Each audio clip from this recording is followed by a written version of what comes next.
máa fi sọ́fì.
Jésù, Jésù, Jésù,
yọ̀ arógun máa ma ṣojo. Ọlọ́run CAC àṣẹ orí òkè ìgbàanì. Ìwọ lolúwa o, ìwọ mà lolúwa o, alágbára òkè lójú alágbára yẹ. Ìwọ mà lolúwa, ìwọ mà ní. Ìwọ mà ní.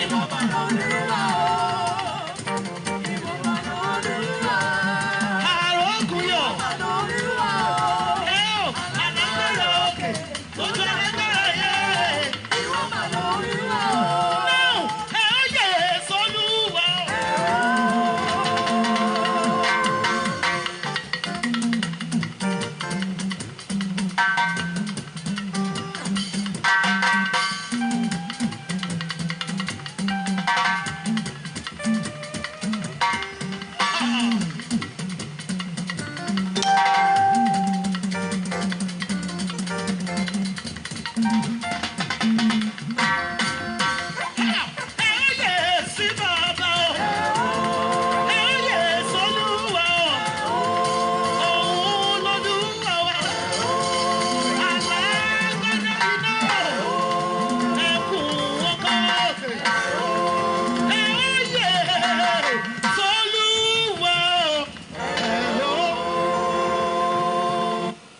Ẹ jẹ́ kí a gbàdúrà ní orúkọ Jésù. Arúgbó ọjọ́ ẹni ìgbàanì a gbé ọ̀gá nítorí pé òun ni Ọlọ́run ò yí padà. Ọlọ́run tó ń gbé ibi gíga, arúgbó ìgbàanì, Olúwa ó ṣé, gba ọpẹ́ wa. Ọlọ́run Ísírẹ́lì gba ẹ̀yìn wa. Gbogbo ẹ̀ṣẹ̀ wa Olúwa fàánú dáríjì wa. Àdé sí iwájú rẹ ní àárọ̀ yìí Olúwa jẹ́ a rí ọ. Àyíká àti àyídá ibi tí ẹnì kọ̀ọ̀kan wá wà Olúwa yà sí mímọ́. Gbogbo aṣojú ọ̀run àpáàdì ní àyíká àti àyídá wa ní orúkọ Jésù, ẹ̀jẹ̀ Jésù ó yá máa fi gbá wọn lọ. Gbogbo ẹ̀mí ìrìn kiri ọkàn, gbogbo ẹ̀mí iyèméjì ní àyíká àti àyídá wa ní orúkọ Jésù, iná Ọlọ́run ó yá máa bọ́lù wọn. Ọlọ́run wa bẹ̀ ọ́, àánú rẹ tó ń borí àṣìṣe ìran, àánú rẹ tó máa borí àṣìṣe tiwa gan, àánú rẹ tí yóò sọ̀rọ̀ fún wa, táyé wa yóò fi bọ́ lọ́wọ́ ogun tí ìrùngò wa yóò fi ṣẹ. Àánú yìí ni a béèrè fún ní orúkọ Jésù, Olúwa jẹ́ a rí gbà. Arúgbó ìgbàanì, jẹ́ kí àánú rẹ ó wà lára wa. A ó máa yìn ọ́, Jésù Kristi Olúwa wa, àmín. Ẹ jẹ́ ká gbóhùn ọpẹ́ wa sókè sí Ọlọ́run wa wípé Olúwa ó ṣé fún ibi tí o ti mú mi bọ̀, fún ibi tí o mú mi dé, fún ibi ìyanu tí o mú mi lọ, fún àánú tí mo rí gbà láti wà láàrin àwọn alààyè lónìí. Ẹ jẹ́ ká gbóhùn ọpẹ́ wa sókè sí Ọlọ́run, ká bẹ̀rẹ̀ sí dúpẹ́ lọ́wọ́ Ọlọ́run wa. Àdúrà ọpẹ́ ní orúkọ Jésù, ní orúkọ Jésù, ní orúkọ Jésù. Bàbá wa àti Ọlọ́run wa dúpẹ́, a gbé ọ̀gá fìyìn fún orúkọ rẹ̀. A ṣe ọlọ́ba, a yìn ọ́ nítorí wípé o dára, o ṣeun lọ́pọ̀lọpọ̀ nítorí àánú rẹ̀ dúró láéláé. A gbé orúkọ mímọ́ rẹ̀ ga fún ibi tí o ti mú wa bọ̀, fún ibi tí o mú wa dé, fún ibi ìyanu tí o mú wa lọ. A dúpẹ́ fún oore rẹ, oore rírí, oore àìrí lórí ayé wa. A dúpẹ́ fún ìgòkè àti ìsọ̀kalẹ̀. A dúpẹ́ fún ìdojúkọ gbogbo. A yàn ọ́ nítorí wípé o dára sí wa. A dúpẹ́ nítorí pé bí gbogbo ayé tilẹ̀ jẹ́ eléke, síbẹ̀ ìwọ Ọlọ́run jẹ́ olótìtọ́ sí wa. A gbé orúkọ mímọ́ rẹ ga ní àárọ̀ yìí, o ṣé Ọlọ́run Ísírẹ́lì. Olúwa gba ọpẹ́ wa. Arúgbó ìgbàanì ó ṣé, Olúwa gba ẹ̀yìn wa. Ọlọ́run tó ń gbé ibi gíga ó ṣé, Olúwa gba ọpẹ́ wa. Olúwa gba ẹ̀yìn wa, Olúwa gba ọpẹ́ wa, Olúwa gba ẹ̀yìn wa. A dúpẹ́, a gbé orúkọ mímọ́ rẹ ga, a yìn ọ́ nítorí wípé ó dára sí wa jù bí a ti lérò. A dúpẹ́, a fìyìn fún orúkọ rẹ. Àfọpẹ́ àti yìn fún Ọlọ́run wa torí pé ó ṣeun, tó ránú rẹ dúró láéláé. A dúpẹ́, a gbé ọ̀gá, ó ṣé Ọlọ́run Ísírẹ́lì fún ògo àti ọ̀pá rẹ tí ó ń tù wá nínú. A gbé orúkọ mímọ́ rẹ ga, ó ṣé. A dúpẹ́, a gbé ọ̀gá fún lílọ, fún bíbọ̀ wa. A dúpẹ́ fún jíjẹ, fún mímu wa. A dúpẹ́ fún níná, fún lílò wa. A dúpẹ́ fún àánú tí a rí gbà níwájú rẹ. A yìn Ọlọ́run Ísírẹ́lì, ó ṣé. Olúwa gba ọpẹ́ wa, Olúwa gba ẹ̀yìn wa, Olúwa gba ọpẹ́ wa, Olúwa gba ìyìn wa, gbọpẹ́ àti ìyìn wa. Jésù Olúwa wa, ẹ jẹ́ á jẹ́wọ́ ẹ̀ṣẹ̀ wa fún Ọlọ́run. Olúwa, ní gbogbo ọ̀nà tí mo ti gbà kọjá yìí mi, Olúwa dáríjì mi. Ẹ̀ṣẹ̀ tó tilẹ̀kùn àánú mọ́ mi, Olúwa fàánú dáríjì mi. Ẹ̀ṣẹ̀ ìran bàbá, ẹ̀ṣẹ̀ ìran ìyá tó ń ké fún ẹ̀san lórí mi, àánú Ọlọ́run pálẹ́nu mọ́ fún mi. Ọlọ́run ṣàánú fún mi, jẹ́ kí àánú ṣògo lórí ọ̀rọ̀ mi ní àárọ̀ yìí. Ó yá àdúrà ní orúkọ Jésù Kristi ti Násárẹ́tì. Bàbá wa àti Ọlọ́run wa bẹ̀ ọ́, gbogbo ọ̀nà tí a ti gbà ṣẹ̀ sí ọ, Olúwa dáríjì wa. Ní gbogbo ọ̀nà tí a ti gbà kọjá yìí wa, Ọlọ́run Ísírẹ́lì á bẹ̀ ọ́ ní Olúwa dáríjì wa. Ẹ̀ṣẹ̀ ìran bàbá, ẹ̀ṣẹ̀ ìran ìyá, ẹ̀ṣẹ̀ ìran ọkọ tí a yà sí, èyí tó pariwo fún ẹ̀san lórí wa, èyí tó pariwo fún ẹ̀san lórí àwọn ọmọ tí Ọlọ́run fi fún wa. Ọlọ́run jọ̀ọ́ á bẹ̀ ọ́ ní, jẹ́ kí àánú rẹ jẹ́ kó pa á lẹ́nu mọ́ fún wa. Ní orúkọ Jésù Olùgbàlà, jẹ́ kí àánú rẹ jẹ́ kó ṣògo lórí ọ̀rọ̀ wa. Ọlọ́run wa bẹ̀ ọ́ ní, Olúwa ṣàánú fún wa, Olúwa ṣàánú fún wa. Jésù Kristi Olúwa wa, Jésù Olúwa wa. Ẹ jẹ́ á sọ fún Ọlọ́run, Olúwa yà mí sí mímọ́. Lọ́kàn lára lẹ́mìí mi, Olúwa yà mí sí mímọ́. Arúgbó ọjọ́ sọ mí di mímọ́. Nípa ti ara, nípa ti ẹ̀mí, Olúwa sọ mí di mímọ́. Láti irun orí mi títí dé àtẹ́lẹsẹ̀, Olúwa sọ di mímọ́. Ó yá àdúrà ní orúkọ Jésù Kristi ti Násárẹ́tì. Alágbára nínú àwọn ọ̀run, sọ wá di mímọ́. Láti irun orí wa títí dé àtẹ́lẹsẹ̀ wa, Olúwa sọ di mímọ́. Ní orúkọ Jésù Kristi Olùgbàlà, Olúwa sọ wá di mímọ́. Nípa ti ara, nípa ti ẹ̀mí, lọ́kàn lára lẹ́mìí wa, Olúwa sọ wá di mímọ́. Bàbá wa àti Ọlọ́run wa, sọ wá di mímọ́. Olúwa sọ wá di mímọ́. Olúwa sọ wá di mímọ́. Jésù Kristi Olúwa wa. Olúwa kún mi fún ẹ̀mí mímọ́. Ẹ̀mí mímọ́ pẹ̀lú iná, àṣẹ àti agbára.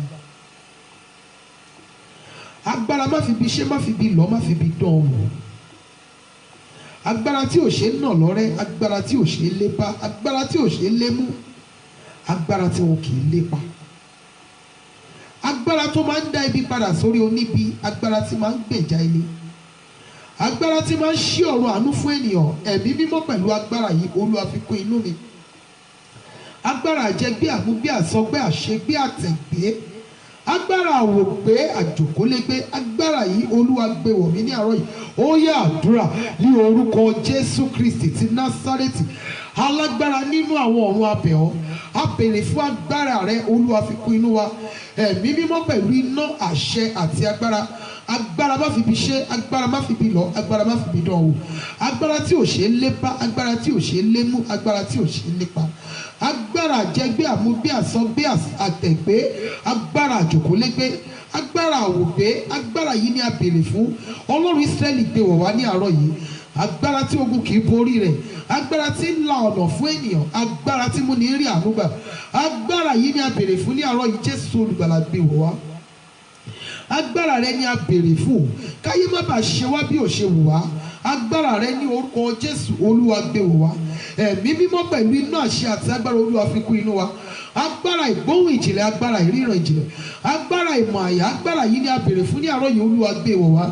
Agbára tí ń kọ ìfẹ́ Ọlọ́run nípa fúnni láti ṣe, agbára tí ń fi ìfẹ́ Ọlọ́run rọ̀ ní lọ́rùn láti ṣe. Agbára yìí ni a béèrè fún, agbára tó ń lépa ìjọba ọ̀run àti òdodo rẹ̀. Agbára yìí ni a béèrè fún ní àárọ̀ yìí. Ọlọ́run Ísírẹ́lì gbé wọ̀ wá. Agbára tí yóò parí ogun wa, agbára tí yóò gbà wá lọ́wọ́ ogun, agbára tí yóò fi òpin sí ogun jíjà wa. Agbára yìí ni a béèrè fún. Arúgbó ìgbàanì gbé wọ̀ wá. Jésù Kristi Olúwa wa. Olúwa lọ́wọ́lọ́wọ́ jẹ́ kí ọ̀run àánú ṣí fún mi. Arúgbó ọjọ́ mo bẹ̀ ọ́, ọ̀run àánú Olúwa jọ̀ọ́ ṣí fún mi. Èmi ò fẹ́ gba àdúrà lábẹ́ ọ̀run tó tì, mi ò fẹ́ ké lábẹ́ ọ̀run tó sé. Lọ́wọ́lọ́wọ́ arúgbó ọjọ́ jẹ́ kí ọ̀run àánú ó ṣí fún mi. Ó yá àdúrà ní orúkọ Jésù Kristi ti Násárẹ́tì. Alágbára nínú àwọn ọ̀run, lọ́wọ́lọ́wọ́ jẹ́ kí ọ̀run àánú ó ṣí fún wa.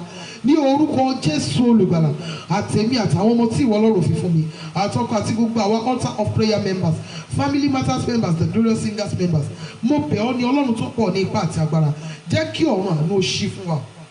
jẹ́ kí ọ̀run àánú ṣí fún wa, jẹ́ kí ọ̀run ojú rere ṣí fún wa, jẹ́ kí ọ̀run ìmúṣẹ àdúrà ó ṣí fún wa. Jésù Kristi Olúwa wa, ẹ jẹ́ á sọ fún Ọlọ́run.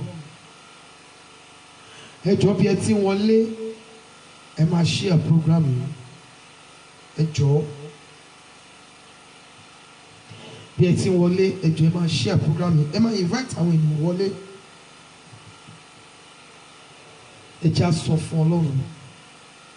Bàbá ayérayé, jẹ́ kí àánú rẹ jẹ́ kó ṣògo lórí ọ̀rọ̀ mi ní àwọn yìí.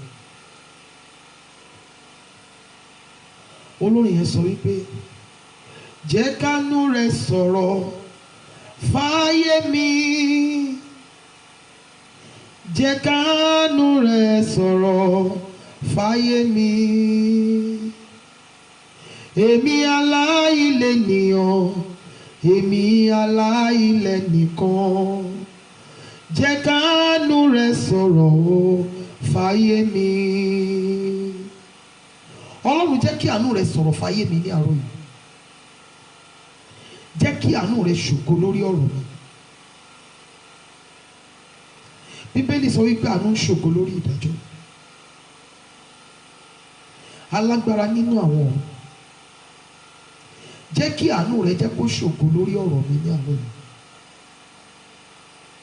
Mi ò fẹ́ rìn bí aláìlọ́lọ́run. Mo fẹ́ kí àánú yanjú ohun tí ènìyàn ò lè bá mi yanjú. Mo fẹ́ kí àánú parí ohun tí ènìyàn ò lè bá mi parí. Mo fẹ́ kí àánú bá mi dá sí ohun tí ènìyàn ò lè bá mi dá sí. Bàbá ayérayé, jẹ́ kí àánú ṣògo lórí ọ̀rọ̀ mi ní àárọ̀ yìí. Jẹ́ kí àánú rẹ jẹ́ kó ṣògo lórí ọ̀rọ̀ mi ní àárọ̀ yìí. Ó yá àdúrà ní orúkọ Jésù Kristi ti Násárẹ́tì. Alágbára nínú àwọn ọ̀run, a bẹ̀ ọ́ lórí mi, lórí àwọn ọmọ tí o fi fún mi, Ọlọ́run Ísírẹ́lì, lórí ọkọ mi, Ọlọ́run ayérayé, jẹ́ kí àánú rẹ ṣògo lórí ọ̀rọ̀ wa. Bàbá ayérayé, jẹ́ kí àánú rẹ ó sọ̀rọ̀, jẹ́ kí àánú rẹ ó ṣògo lórí ìdájọ́, jẹ́ kí àánú rẹ ṣògo lórí ọ̀rọ̀ wa ní orúkọ Jésù olùgbàlà.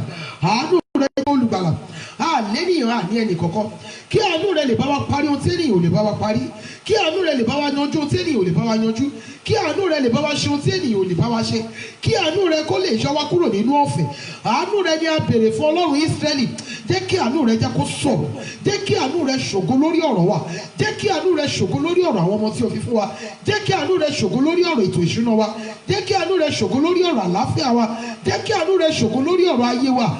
Jésù Kristi Olúwa wa. Ẹ jọ̀ọ́ mọ́mì mi, dáàdì mi, bí ẹ ti wọlé ẹ máa share program yìí, ẹ máa invite àwọn ènìyàn wọlé. Àní pẹ́. Ẹ já sọ fún Ọlọ́run, arúgbó ọjọ́, jẹ́ kí àánú rẹ nù mí lómijé nù.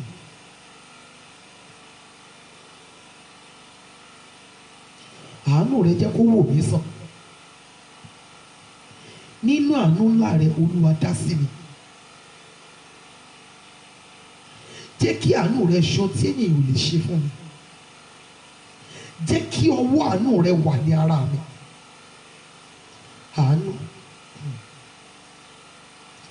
Ọ̀rọ̀ Ọlọ́run wípé ó ní èmi ó ṣàánú fáwọn tí èmi ó ṣàánú fún.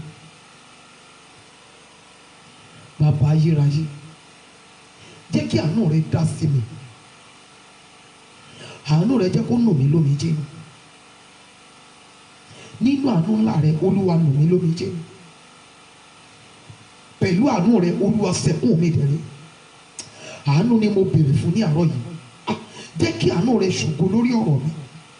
Arúgbó ọjọ́, jẹ́ kí àánú rẹ ṣògo lórí ọ̀rọ̀ mi. Ó yá àdúrà ní orúkọ Jésù Kristi ti Násárẹ́tì. Bàbá ayérayé, mo bẹ̀ ọ́ lórí mi, lórí àwọn ọmọ tí o fi fún mi, lórí ọkọ, lórí gbogbo àwọn altar of prayer members, family matters members, the glorious singers members. Bàbá ayérayé, jẹ́ kí àánú rẹ fọhùn. Jẹ́ kí àánú rẹ fọhùn. Jẹ́ kí àánú rẹ ṣògo lórí ọ̀rọ̀ wa ní orúkọ Jésù olùgbàlà. Jẹ́ kí ọwọ́ àánú rẹ wà ní ara wa. Bàbá ayérayé, a bẹ̀ ọ́, àánú ni a béèrè fún, àánú rẹ jẹ́ kó nù wá lómi jẹ́nu, àánú rẹ jẹ́ kó sẹ́kún wa dẹ̀rín, àánú rẹ jẹ́ kó gbà wá lọ́wọ́ ogun jíjà, jẹ́ ká rí àánú gbà, jẹ́ ká rí àánú gbà, jẹ́ ká rí àánú gbà, jẹ́ ká rí àánú gbà, jẹ́ ká rí àánú gbà, jẹ́ ká rí àánú gbà, jẹ́ ká rí àánú gbà, jẹ́ ká rí àánú gbà, jẹ́ ká rí àánú gbà, jẹ́ ká rí àánú gbà. Àánú Ọlọ́run o, àánú Ọlọ́run o, àánú Ọlọ́run o, jẹ́ kó sọ̀rọ̀ fún ayé wa, jẹ́ ká rí àánú rẹ gbà, jẹ́ ká rí àánú rẹ gbà, jẹ́ ká rí àánú rẹ gbà. Àánú rẹ nìkan ni a nílò, àánú rẹ ni a bẹ̀rẹ̀ fún, àánú rẹ ni a bẹ̀bẹ̀ fún, àánú rẹ, àánú rẹ, àánú rẹ, àánú rẹ o, àánú rẹ o, àánú rẹ o, Olúwa Jésù Olúwa wa, jẹ́ kí àánú rẹ dá ohun tí ayé fi ipá gbà lọ́wọ́ mi, jẹ́ kí àánú rẹ dá padà fún mi ní àárọ̀ yìí.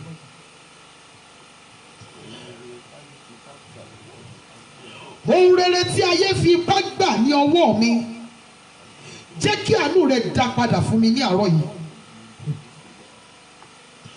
Ohun rere tí ènìyàn fi agídí gbà ní ọwọ́ mi, àánú rẹ jẹ́ kó dá padà fún mi ní àárọ̀ yìí.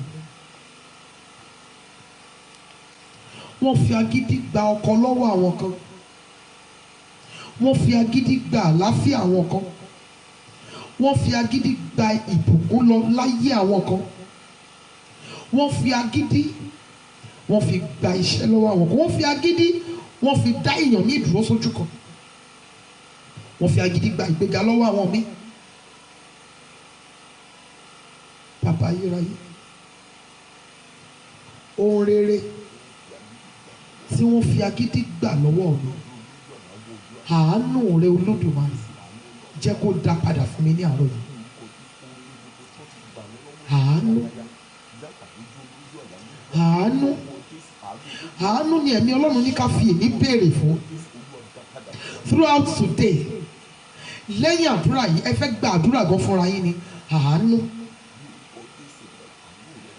ohun tí ẹ̀mí Ọlọ́run ní ká fi ọjọ́ ìní béèrè fún nìyẹn. Àánú, bàbá ayérayé, ohun tí ayé fi agídí gbà ní ọwọ́ mi, Olúwa fi àánú rẹ dá padà fún mi. Ohun tí òkùnkùn fi agídí gbà ní ọwọ́ mi, bàbá ayérayé fi àánú dá padà fún mi. Ó yá àdúrà ní orúkọ Jésù Kristi ti Násárẹ́tì.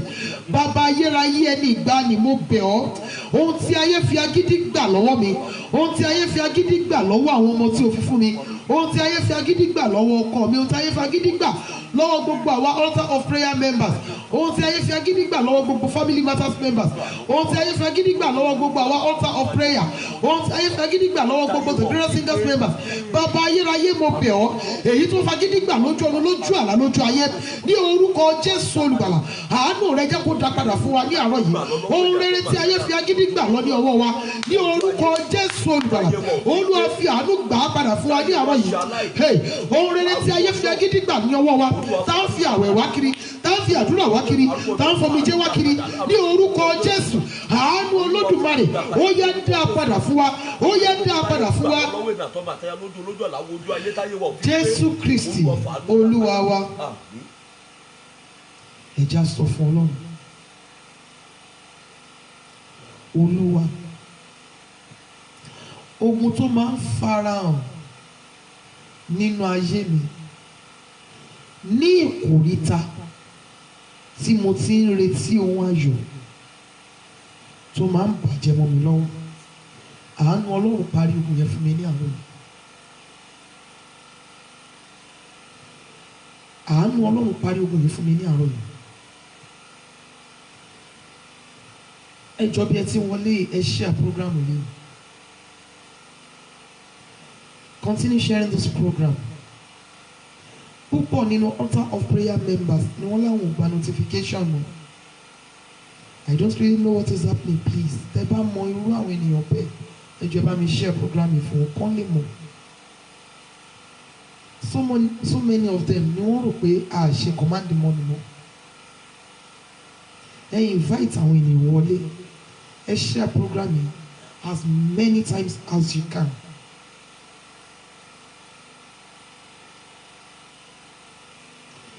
ní ìkòríta tí ènìyàn ní ìbá ti dá ọjọ́ ìgbéyàwó sọ́nà lógun yìí máa ń dìde. Ó lè jó òun fúnra ẹ̀ ládédé máa bínú tá máa jà títí táwọn ní àtẹ̀yìn fi máa túká. Èèyàn míì ó lè jẹ́ iṣẹ́, wọ́n lè promise ẹ̀ pé ó dá ẹ máa bọ̀ ní next week, ẹ jẹ́ ká mọ̀ nǹkan tá a lè ṣe lórí ọ̀rọ̀ yẹn. Wọ́n fẹ́ ràn án lọ́wọ́ and nǹkan kan á ṣẹlẹ̀ mọ́ nǹkan everything á dẹ̀ dàrú.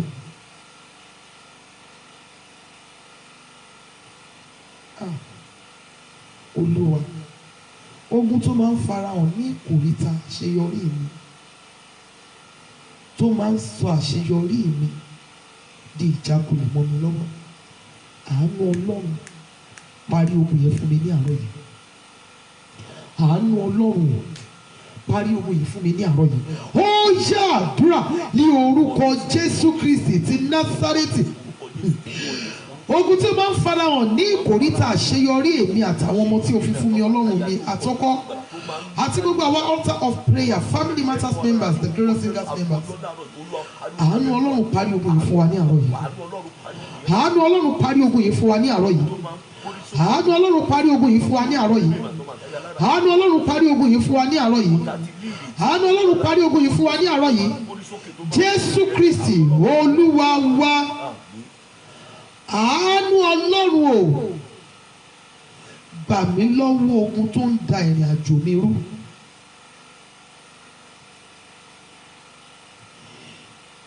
Bí ẹ̀mí Ọlọ́run ṣe ń pín àwọn àdúrà yìí fún mi ni mo ń pè yìí.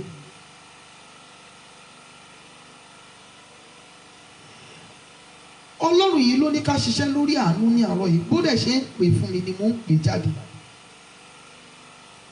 Àánú Olódùmarè, gbà mí lọ́wọ́ ogun tó ń da ìrìn àjò mi rú. Gbà mí lọ́wọ́ agbára tó ń fi ìrìn àjò ayé mi tó fi ń falẹ̀.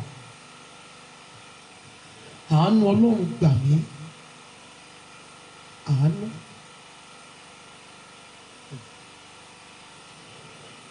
Àánú Ọlọ́run gbà mí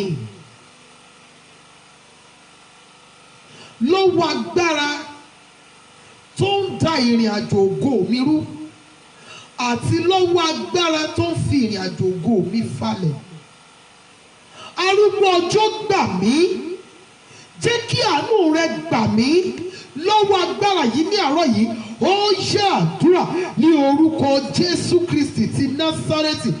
Bàbá ayérayé, mo bẹ̀ ọ́ lórí ọ̀rọ̀ èmi àtàwọn ọmọ tí o fi fún mi àtọkọ, jẹ́ kí àánú rẹ jẹ́ kó gbà wá lọ́wọ́ agbára tó ń da ìrìn àjò ògo wa rú, lọ́wọ́ agbára tó ń fi ìrìn àjò ògo wa falẹ̀. Àánú Olódùmarè gbà wá ní àárọ̀ yìí ní orúkọ Jésù Olùgbàlà. Àánú Olódùmarè gbà wá ní àárọ̀ yìí. Àánú Olódùmarè gbà wá ní àárọ̀ yìí. Àánú Olódùmarè gbà wá ní àárọ̀ yìí. Jésù Olúwa wa. Arúgbó ìgbàanì ní ká gba àdúrà yìí. Olúwa, jẹ́ kí àánú rẹ gbà mí níbi tí wọ́n mú mi lẹ́rú sí. Níbi tí mo ti ń sìn bí ẹrú, jẹ́ kí àánú rẹ gbà mí ní àárọ̀ yìí. Ẹni tó nígbà ló yẹ ká fọ̀rọ̀ lọ. Gbanigbani Jésù jàre, gbà mí o. Ọlọ́run mi o, àánú.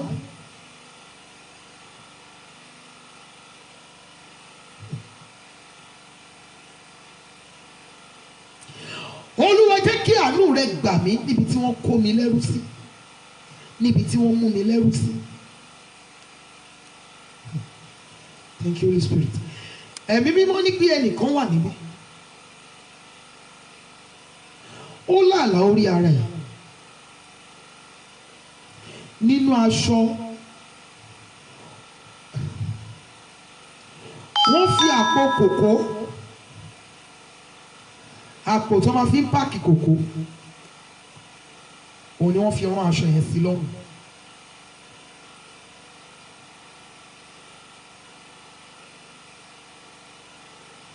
Àpò tó fi ń páàkì kòkó lórí wípé òun ni wọ́n fi rán aṣọ tó wà ní ọrùn ẹ̀. Mo gbà á ní àdúrà fún ẹni yìí. Aṣọ ògo tí wọ́n gbà lọ ní ọwọ́ yín, àánú Ọlọ́run ó dá padà fún yín ní àárọ̀ yìí ní orúkọ Jésù.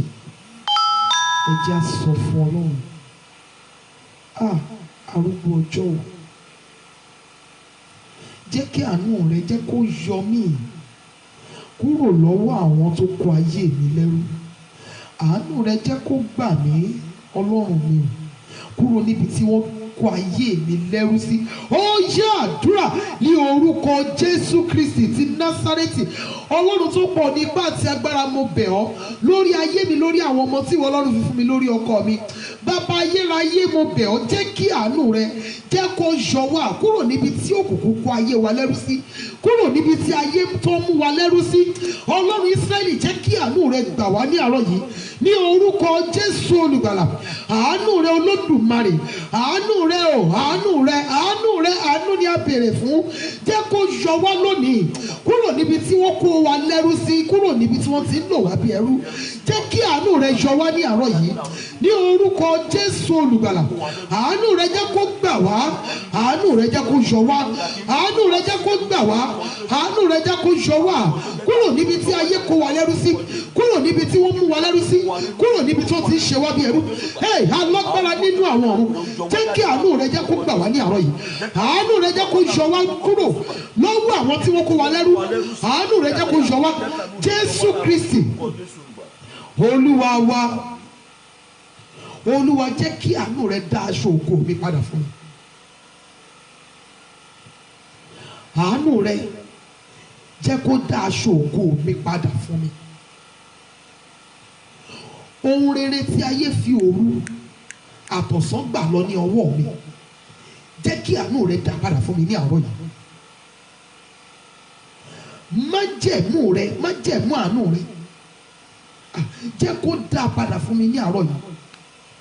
Ohun rere tí wọ́n fi òru àti ọ̀sán gbà lọ ní ọwọ́ mi, ohun rere tí wọ́n fi òru àti ọ̀sán tó fi fagídí gbà lọ ní ọwọ́ mi, àánú rẹ Olódùmarè jẹ́ kó dá wọn padà fún mi ní àárọ̀ yìí. Ó yá àdúrà ní orúkọ Jésù, ní orúkọ Jésù, ní orúkọ Jésù Kristi ti Násárẹ́tì. Alágbára nínú àwọn ọ̀run, arúgbó ìgbàanì, àánú rẹ Olódùmarè, àánú rẹ, àánú rẹ, àánú rẹ jẹ́ kó dá ohun rere tí ayé fi òru àti ọ̀sán gbà lọ ní ọwọ́ wa, jẹ́ kó dá padà fún wa.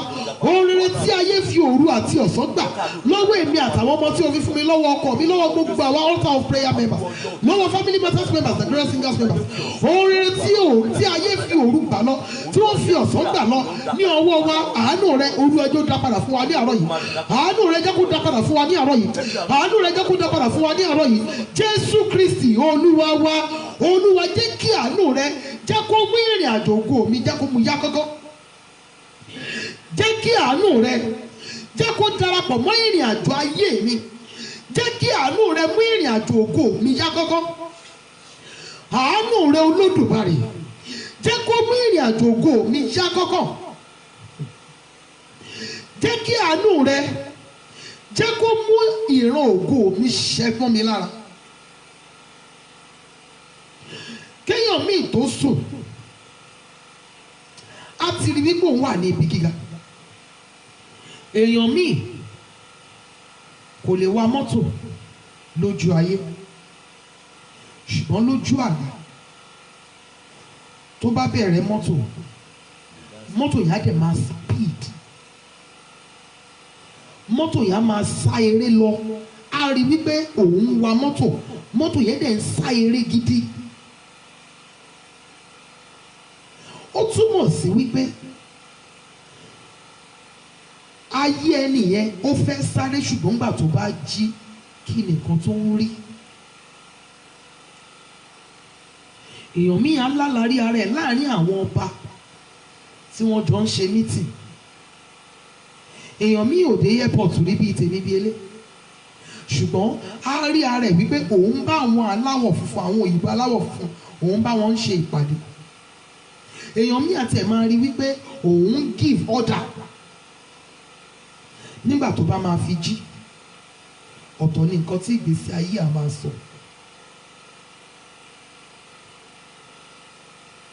èèyàn míì lè lálàá kó rí wípé wọ́n fún un ní ẹ̀bùn tí ó dára. èèyàn míì lè lálàá kó rí iṣin tó là.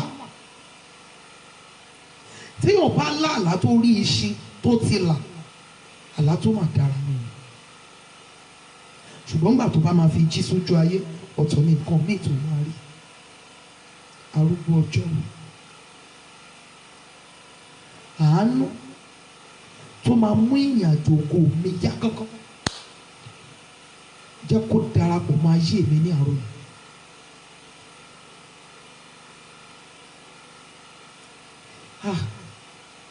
àánú tó máa mú àlá àti ìran ògo mi ṣẹ mọ́ mi lára ní kíákíá, jẹ́ kó darapọ̀ mọ́ ayé mi ní àárọ̀ yìí. jẹ́ kí àánú rẹ darapọ̀ mọ́ ayé mi ní àárọ̀ yìí. ó yá àdúrà ní orúkọ Jésù Kristi ti Násárẹ́tì. àtẹ̀mí àtàwọn ọmọ tí ìwọ Ọlọ́run fi fún mi àtọkọ àti gbogbo àwọn altar of prayer members, family matters members, the Glorious Singers members. àánú tó máa mú kí ìrìn àjò ògo wa yá kọ́kọ́, àánú tó máa mú kí àlá ògo wa àti ìran ògo wa ó ṣẹ ní kíákíá. Olúwa, jẹ́ kí àánú yìí darapọ̀ mọ́ ayé wa, jẹ́ kí àánú yìí darapọ̀ mọ́ ayé wa, jẹ́ kí àánú yìí darapọ̀ mọ́ ayé wa, jẹ́ kí àánú yìí darapọ̀ mọ́ ayé wa.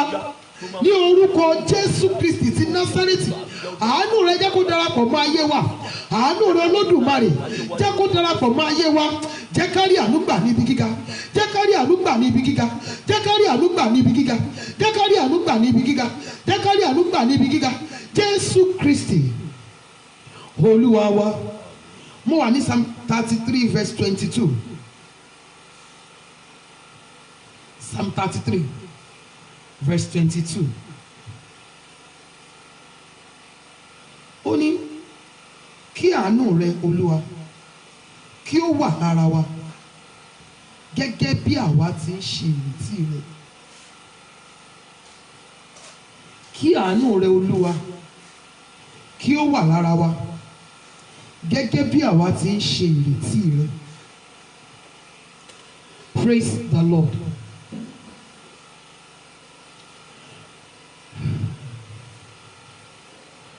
ẹ̀mí Ọlọ́run ló sọ wípé ọjọ́ ìní wípé àánú ni kí a fi bẹ̀rù.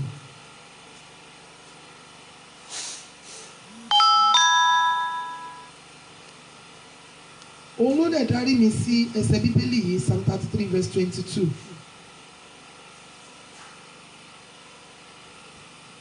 àánú jẹ́ ohun tí ayé mi àtẹ̀yìn nílò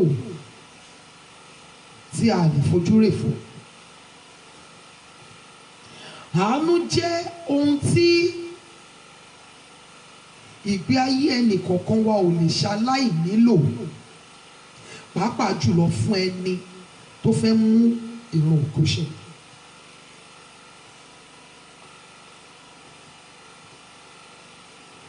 àánú a máa pa àṣìṣe ènìyàn rẹ́ kí ìran ògo ènìyàn lè ṣẹ. àánú a máa jẹ́ kí ènìyàn overtake. àánú a máa jẹ́ kí ìrìn àjò ògo ènìyàn kó yá ènìyàn ju àwọn ẹgbẹ́ ẹ̀ lọ. àánú a máa la ọ̀nà fún ènìyàn níbi tí gbogbo àwọn ènìyàn ti rò wípé kò sí ọ̀nà. àánú a máa mú kí ènìyàn tó rò wípé òun ò lè kọjá ipò tó ń wà, àánú a máa gbé ayé ènìyàn kọjá ibẹ̀. àánú máa ń jẹ́ kí ènìyàn stand out. àánú máa ń jẹ́ kí ìrìn àjò ènìyàn kó rọrùn fún ènìyàn. àánú a máa fi ohun gbogbo rọrùn fún ènìyàn láti ṣe. Thank you so very much, ma. Have mercy on me, O Lord. Àánú, mercy. àánú a máa dín làálàá ènìyàn kù, a máa fi ògo rọ́pò làálàá.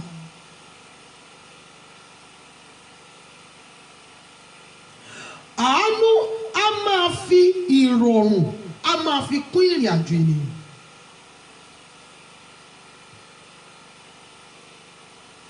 tí ọmọ bá rí àánú gbà ju àwọn òbí ẹ̀, àánú ọmọ yẹn ó lè bí ayé àwọn òbí ẹ̀ dìde. àánú ò wá ní í ṣe pẹ̀lú pé bóyá èèyàn jẹ́ àkọ́bí tàbí ó jẹ́ àbígbẹ̀yìn tàbí ó jẹ́ ọmọ àárín. àánú ó lè gbé láti ẹ̀yìn pátápátá kó gbé wá síwájú, á gbé overtake. àánú a máa mú ohun ńlá jáde nínú òfo.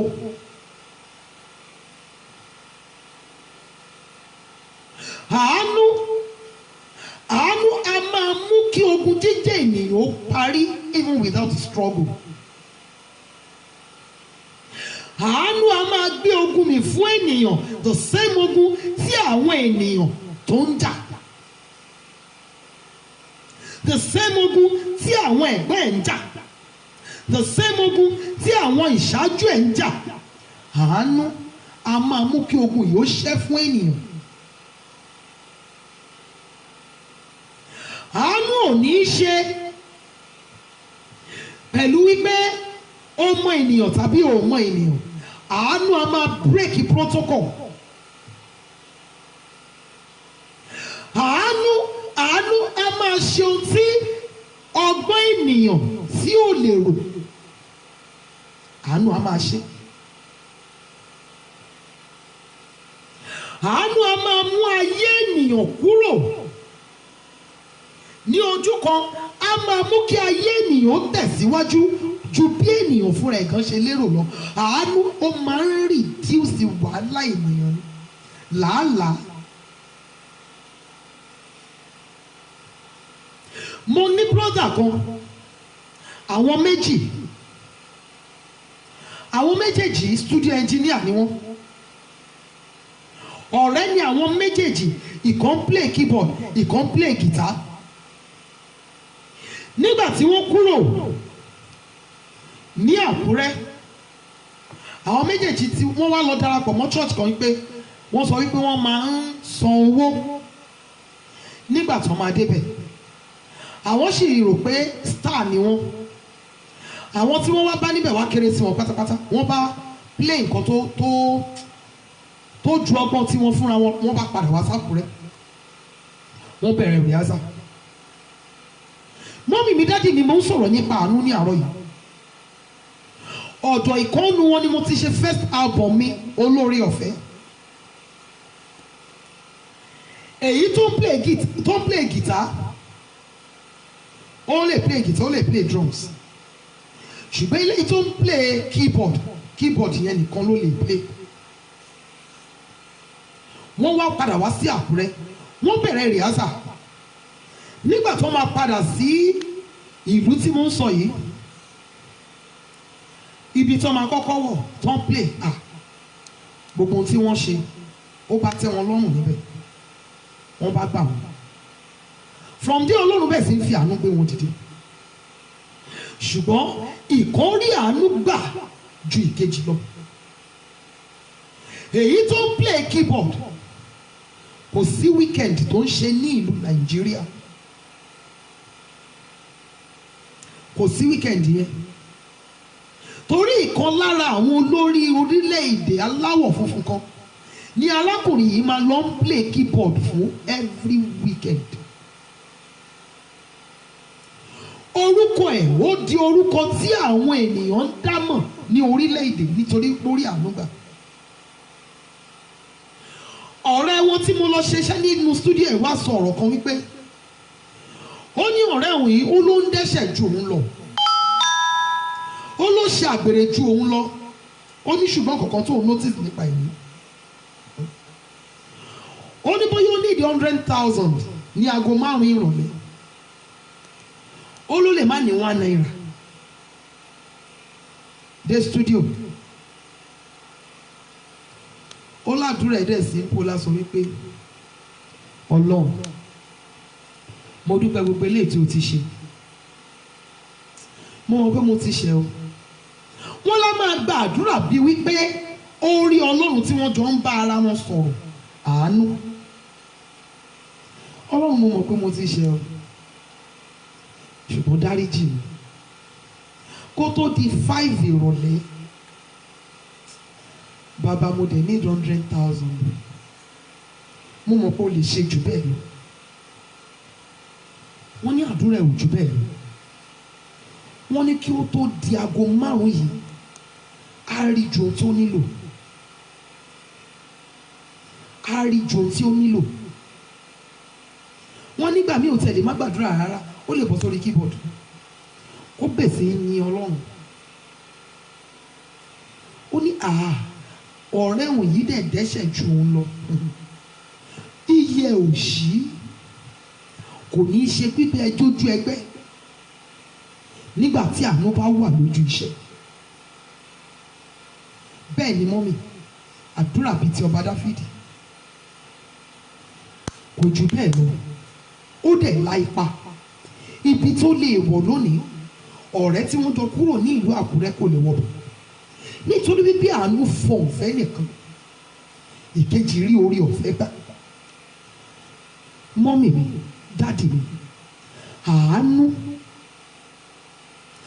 a máa dín làálàá ènìyàn kù. Èèyàn tí ì rí àánú gbà ló fi ń fi òógùn ẹ̀ tó fi ń fi gbogbo ipá àti agbára ẹ̀ ṣiṣẹ́ síbẹ̀ tó dàbí pé kò sọ ohun tó ń ṣe. Tí ayé ènìyàn bá rí àánú gbà, tí ògo ènìyàn, ìran ènìyàn bá rí àánú gbà, á ju àwọn ojú ẹgbẹ́ ẹ̀ lọ. Àwọn ojú ẹgbẹ́ wọn á fi ọlá ẹ̀ tọrọ. Tí ènìyàn bá rí àánú gbà,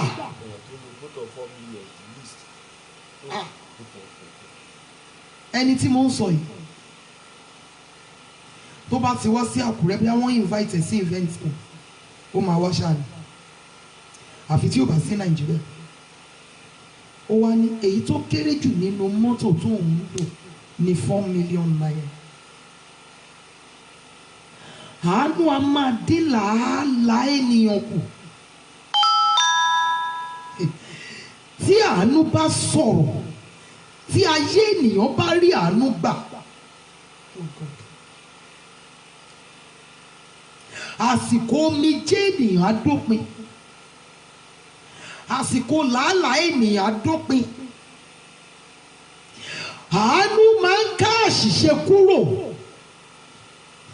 Àánú kò kàn, kò sí nǹkan tó kàn àánú pẹ̀lú àṣìṣe ẹ, nítorí àánú ó ń ṣògo lórí ìdájọ́. Each time tí Sátánì bá ń fi ẹjọ́ ènìyàn sùn, ìyẹn ẹni tó rí àánú gbà ní àánú tá máa nu àṣìṣe yìí kúrò. Tí ayé ènìyàn bá rí àánú gbà, ìgbé ayé irú èèyàn bẹ́ẹ̀ á kúrò nínú làálàá àti ìṣòro.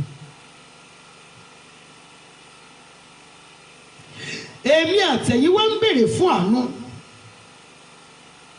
Ta lẹni tó lè fún wa ní àánú? Jésù Olúwa yìí ló lè ṣàánú fẹ́mi àtẹ̀yin. Ẹ jẹ́ padà sí ọ̀dọ̀ rẹ̀. Ẹ jẹ́ ká padà sí ọ̀dọ̀ Jésù Olúwa. Ẹ jẹ́ ká dá a mọ̀. Ẹ jẹ́ kí a fi ayé wa fún. Ẹ mẹ́jà sọ wípé Yẹmí ti sọ wípé nìyẹn máa ń dẹ́ṣẹ̀ gan síbẹ̀ orí àánú gbà. Ó mọ̀ wípé kíní yìí ò dáa, ó wá sọ̀rọ̀ ẹ́ dé ṣíṣí. Ó sọ̀rọ̀ ẹ́ dé ṣíṣí. Tẹ́ ṣíṣí bá ti bà sí etí kọ́ọ̀pù ẹ̀ mu, á mu díẹ̀ ń bẹ̀, á gbẹnu, á bẹ̀ sí máa rawọ́. Olúwa dáríjì mi, dáríjì mi, dáríjì mi, dáríjì mi, dáríjì mi, dáríjì mi, dáríjì mi. Á tún gbẹnu sí ẹmu yẹn again. Á tún gbẹnu kúrò. Olúwa dáríjì mi, dáríjì mi, dáríjì mi, dáríjì mi. Nǹkan tó máa ṣe títí tó máa fi kú sínú ẹmu nìyẹn. A gbọ́dọ̀ gbé ìgbé ayé wa bí eṣinṣin. A wà nínú ẹ̀ṣẹ̀ ní kí orí ọ̀fẹ́ máa pọ̀ sí. Ẹ jẹ́ padà sí ọ̀dọ̀ Ẹlẹ́dàá wa ní àárọ̀ yìí. ẹ jẹ́ kí a jẹ́wọ́ Jésù ní Olúwa àti olùgbàlà wa. Ọ̀dọ̀ rẹ̀ nìkan ni àánú wà. Lọ́dọ̀ rẹ̀ nìkan ni èmi àtẹ̀yin ti lè rí àánú gbà. Lọ́dọ̀ rẹ̀ nìkan ni èmi àtẹ̀yin ti lè rí àánú gbà. Ẹ jẹ́ padà sí ọ̀dọ̀ Jésù Olúwa ní àárọ̀ yìí. Ó ń pè wá wípé kí a wá padà wálé. Nígbà tí èmi àtẹ̀yin bá rí àánú tinú ayé yìí gbà, àánú kan wà ó, àánú ìkẹyìn. Kí a tún lè rí ìyẹn gbà.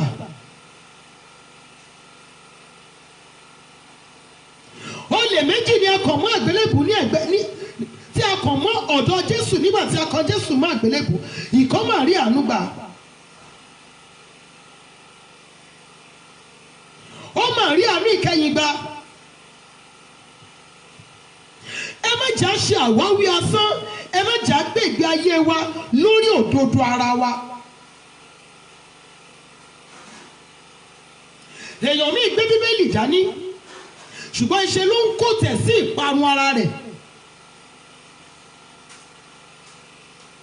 A ní Jésù sọ mi di ọtí wáìnì. Ta ló sọ fún yín bẹ́ẹ̀ dádì mi? Jésù ò sọ mi di ọtí wáìnì o. Jésù sọ mi di wáìnì ni, kò sí ọtí bẹ́ẹ̀ o.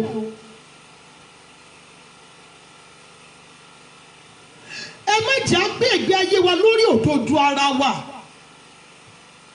Nítòótọ́ àánú ayé yìí ó dára kí a rí gbà.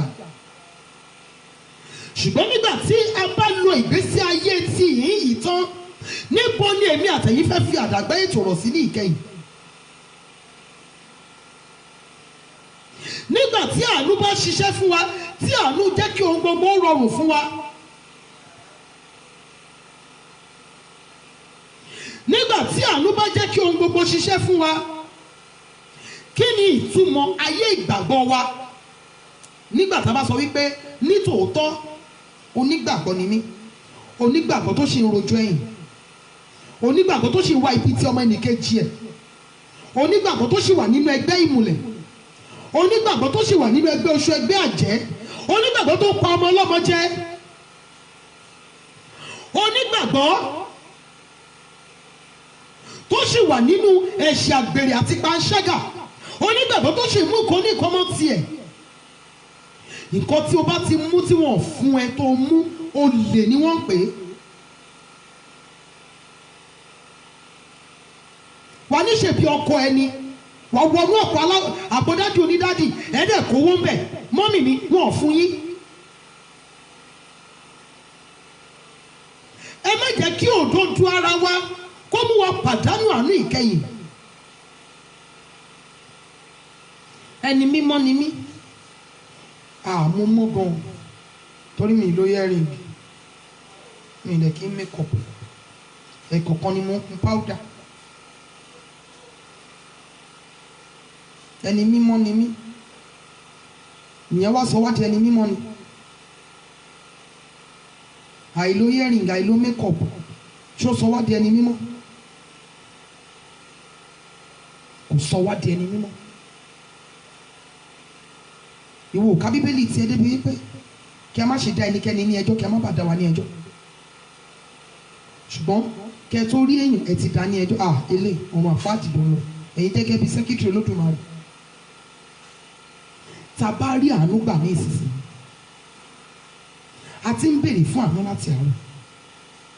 Ǹjẹ́ ìgbésí ayé wa lè mú kí a rí àánú ìkẹyìn? Bó o ṣe yàn láàánú, wàá sọ́dọ̀gbọ́n sínú ayé ẹni. Bẹ́ẹ̀ ràn yàn lọ́wọ́, ẹ̀ sọ́ di wàhálà sínú ayé ẹni. Tóògùn lẹ fi ń bọ́kọ yín gbé. Tìnira lẹ́yìn náà fi ń báyàwó yín gbé dádì. Ẹ̀dẹ̀ ń béèrè fún àánú. Kí àánú ṣògo lórí ọ̀rọ̀ yín. Ìgbé ayé wa ní ìkẹyìn ayé ń kọ́. Bẹ́ẹ̀ni àtẹ̀yìn ṣe ń lò lọ. Tí ìpè bá dún, ṣé a lè rí ibi ìsinmi dé? Pípa ọmọ ẹnìkejì wa lára, dídìde ogun sí àwọn aláìṣẹ̀, kéèyàn dédé máa bínú ògo ọmọ ẹnìkejì ẹ̀, ìlara àwọn ìwà yóò lè jẹ́ ká rí ibi ìsinmi dé. Ẹ jẹ́ ká ṣe àtúnṣe ara wa. Bíbélì sọ pé ó ní àwọn ọmọ òtítọ́ òtítọ́ yóò sọ wá di òmìnira. Nítòótọ́ ó dára kí a rí àánú gbà nínú ayé ká lè mú ìran òkú ṣe. Ṣùgbọ́n àánú kan wà tó ju àánú yìí lọ. Òun ni àánú ìkẹyìn. Àánú ìkẹyìn. Èmi àtẹ̀yin gbọ́dọ̀ ṣiṣẹ́ kí a lè rí àánú yìí gbà. Kí a lè rí àánú yìí, kí a lè rí gbà. Ní kí àánú rẹ Olúwa kí ó wà ní ara wa gẹ́gẹ́ bí àwa ti ń ṣe ìrètí rẹ. Ǹjẹ́ àwa ń retí ìpadàbọ̀ Jésù lẹ́ẹ̀kejì? Ǹjẹ́ gbogbo ìrìn àjò wa, ǹjẹ́ a fi ń retí ìpadàbọ̀ Jésù lẹ́ẹ̀kejì? Ǹjẹ́ a máa ń sọ ọ̀rọ̀ ìpadàbọ̀ Jésù yìí fún àwọn ènìyàn? Ṣé ojú òkè ń tì wá pé kọ́ má bàa sọ wípé ìyá Jésù ni wá, kọ́ má bàa sọ wípé SCO ni wá? Ṣùgbọ́n a kì í rò bẹ́ẹ̀ nígbà tá a bá fẹ́ wá gbà ní ọ̀dọ̀ Ọlọ́run. Ǹjẹ́ ìgbésí ayé wa ò kì í mú kí àwọn ènìyàn padà sínú ẹ̀ṣẹ̀ wọn? Ǹjẹ́ àwa ń retí ìpadàbọ̀ Jésù yìí? Ǹjẹ́ à ń retí ìjọba rẹ̀ ní ìgbà kejì? Ó ń bọ̀ ní àwọsánmọ̀. Ìpè máa dún tí alágbára ọkùnrin alágbára obìnrin tí wọ́n sọkún kíkorò. Lọ́jọ́ tí àwọn àyànfẹ́ tí wọ́n máa yọ ayọ̀ ńlá, níbo lèmi àtẹ̀yin fẹ́ yọjú sí? Tẹ́bà tí ìfi ayé yín fún Jésù Olúwa, ẹ jọ̀ọ́ ẹ ṣe bẹ́ẹ̀.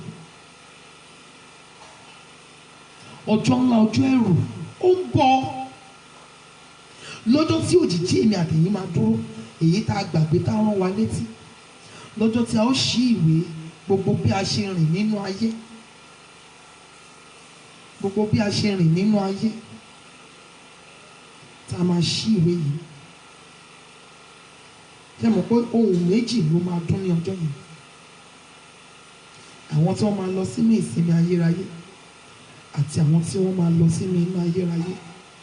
Mọ́mì dádì, báwo ni ayé ìgbàgbọ́ èmi àtẹ̀yin? Kí Ọlọ́run kó bù sí ọ̀rọ̀ rẹ̀. Ẹ jẹ́ á sọ fún Ọlọ́run. Olúwa jẹ́ kí ayé ìgbàgbọ́ mi rí àánú gbà.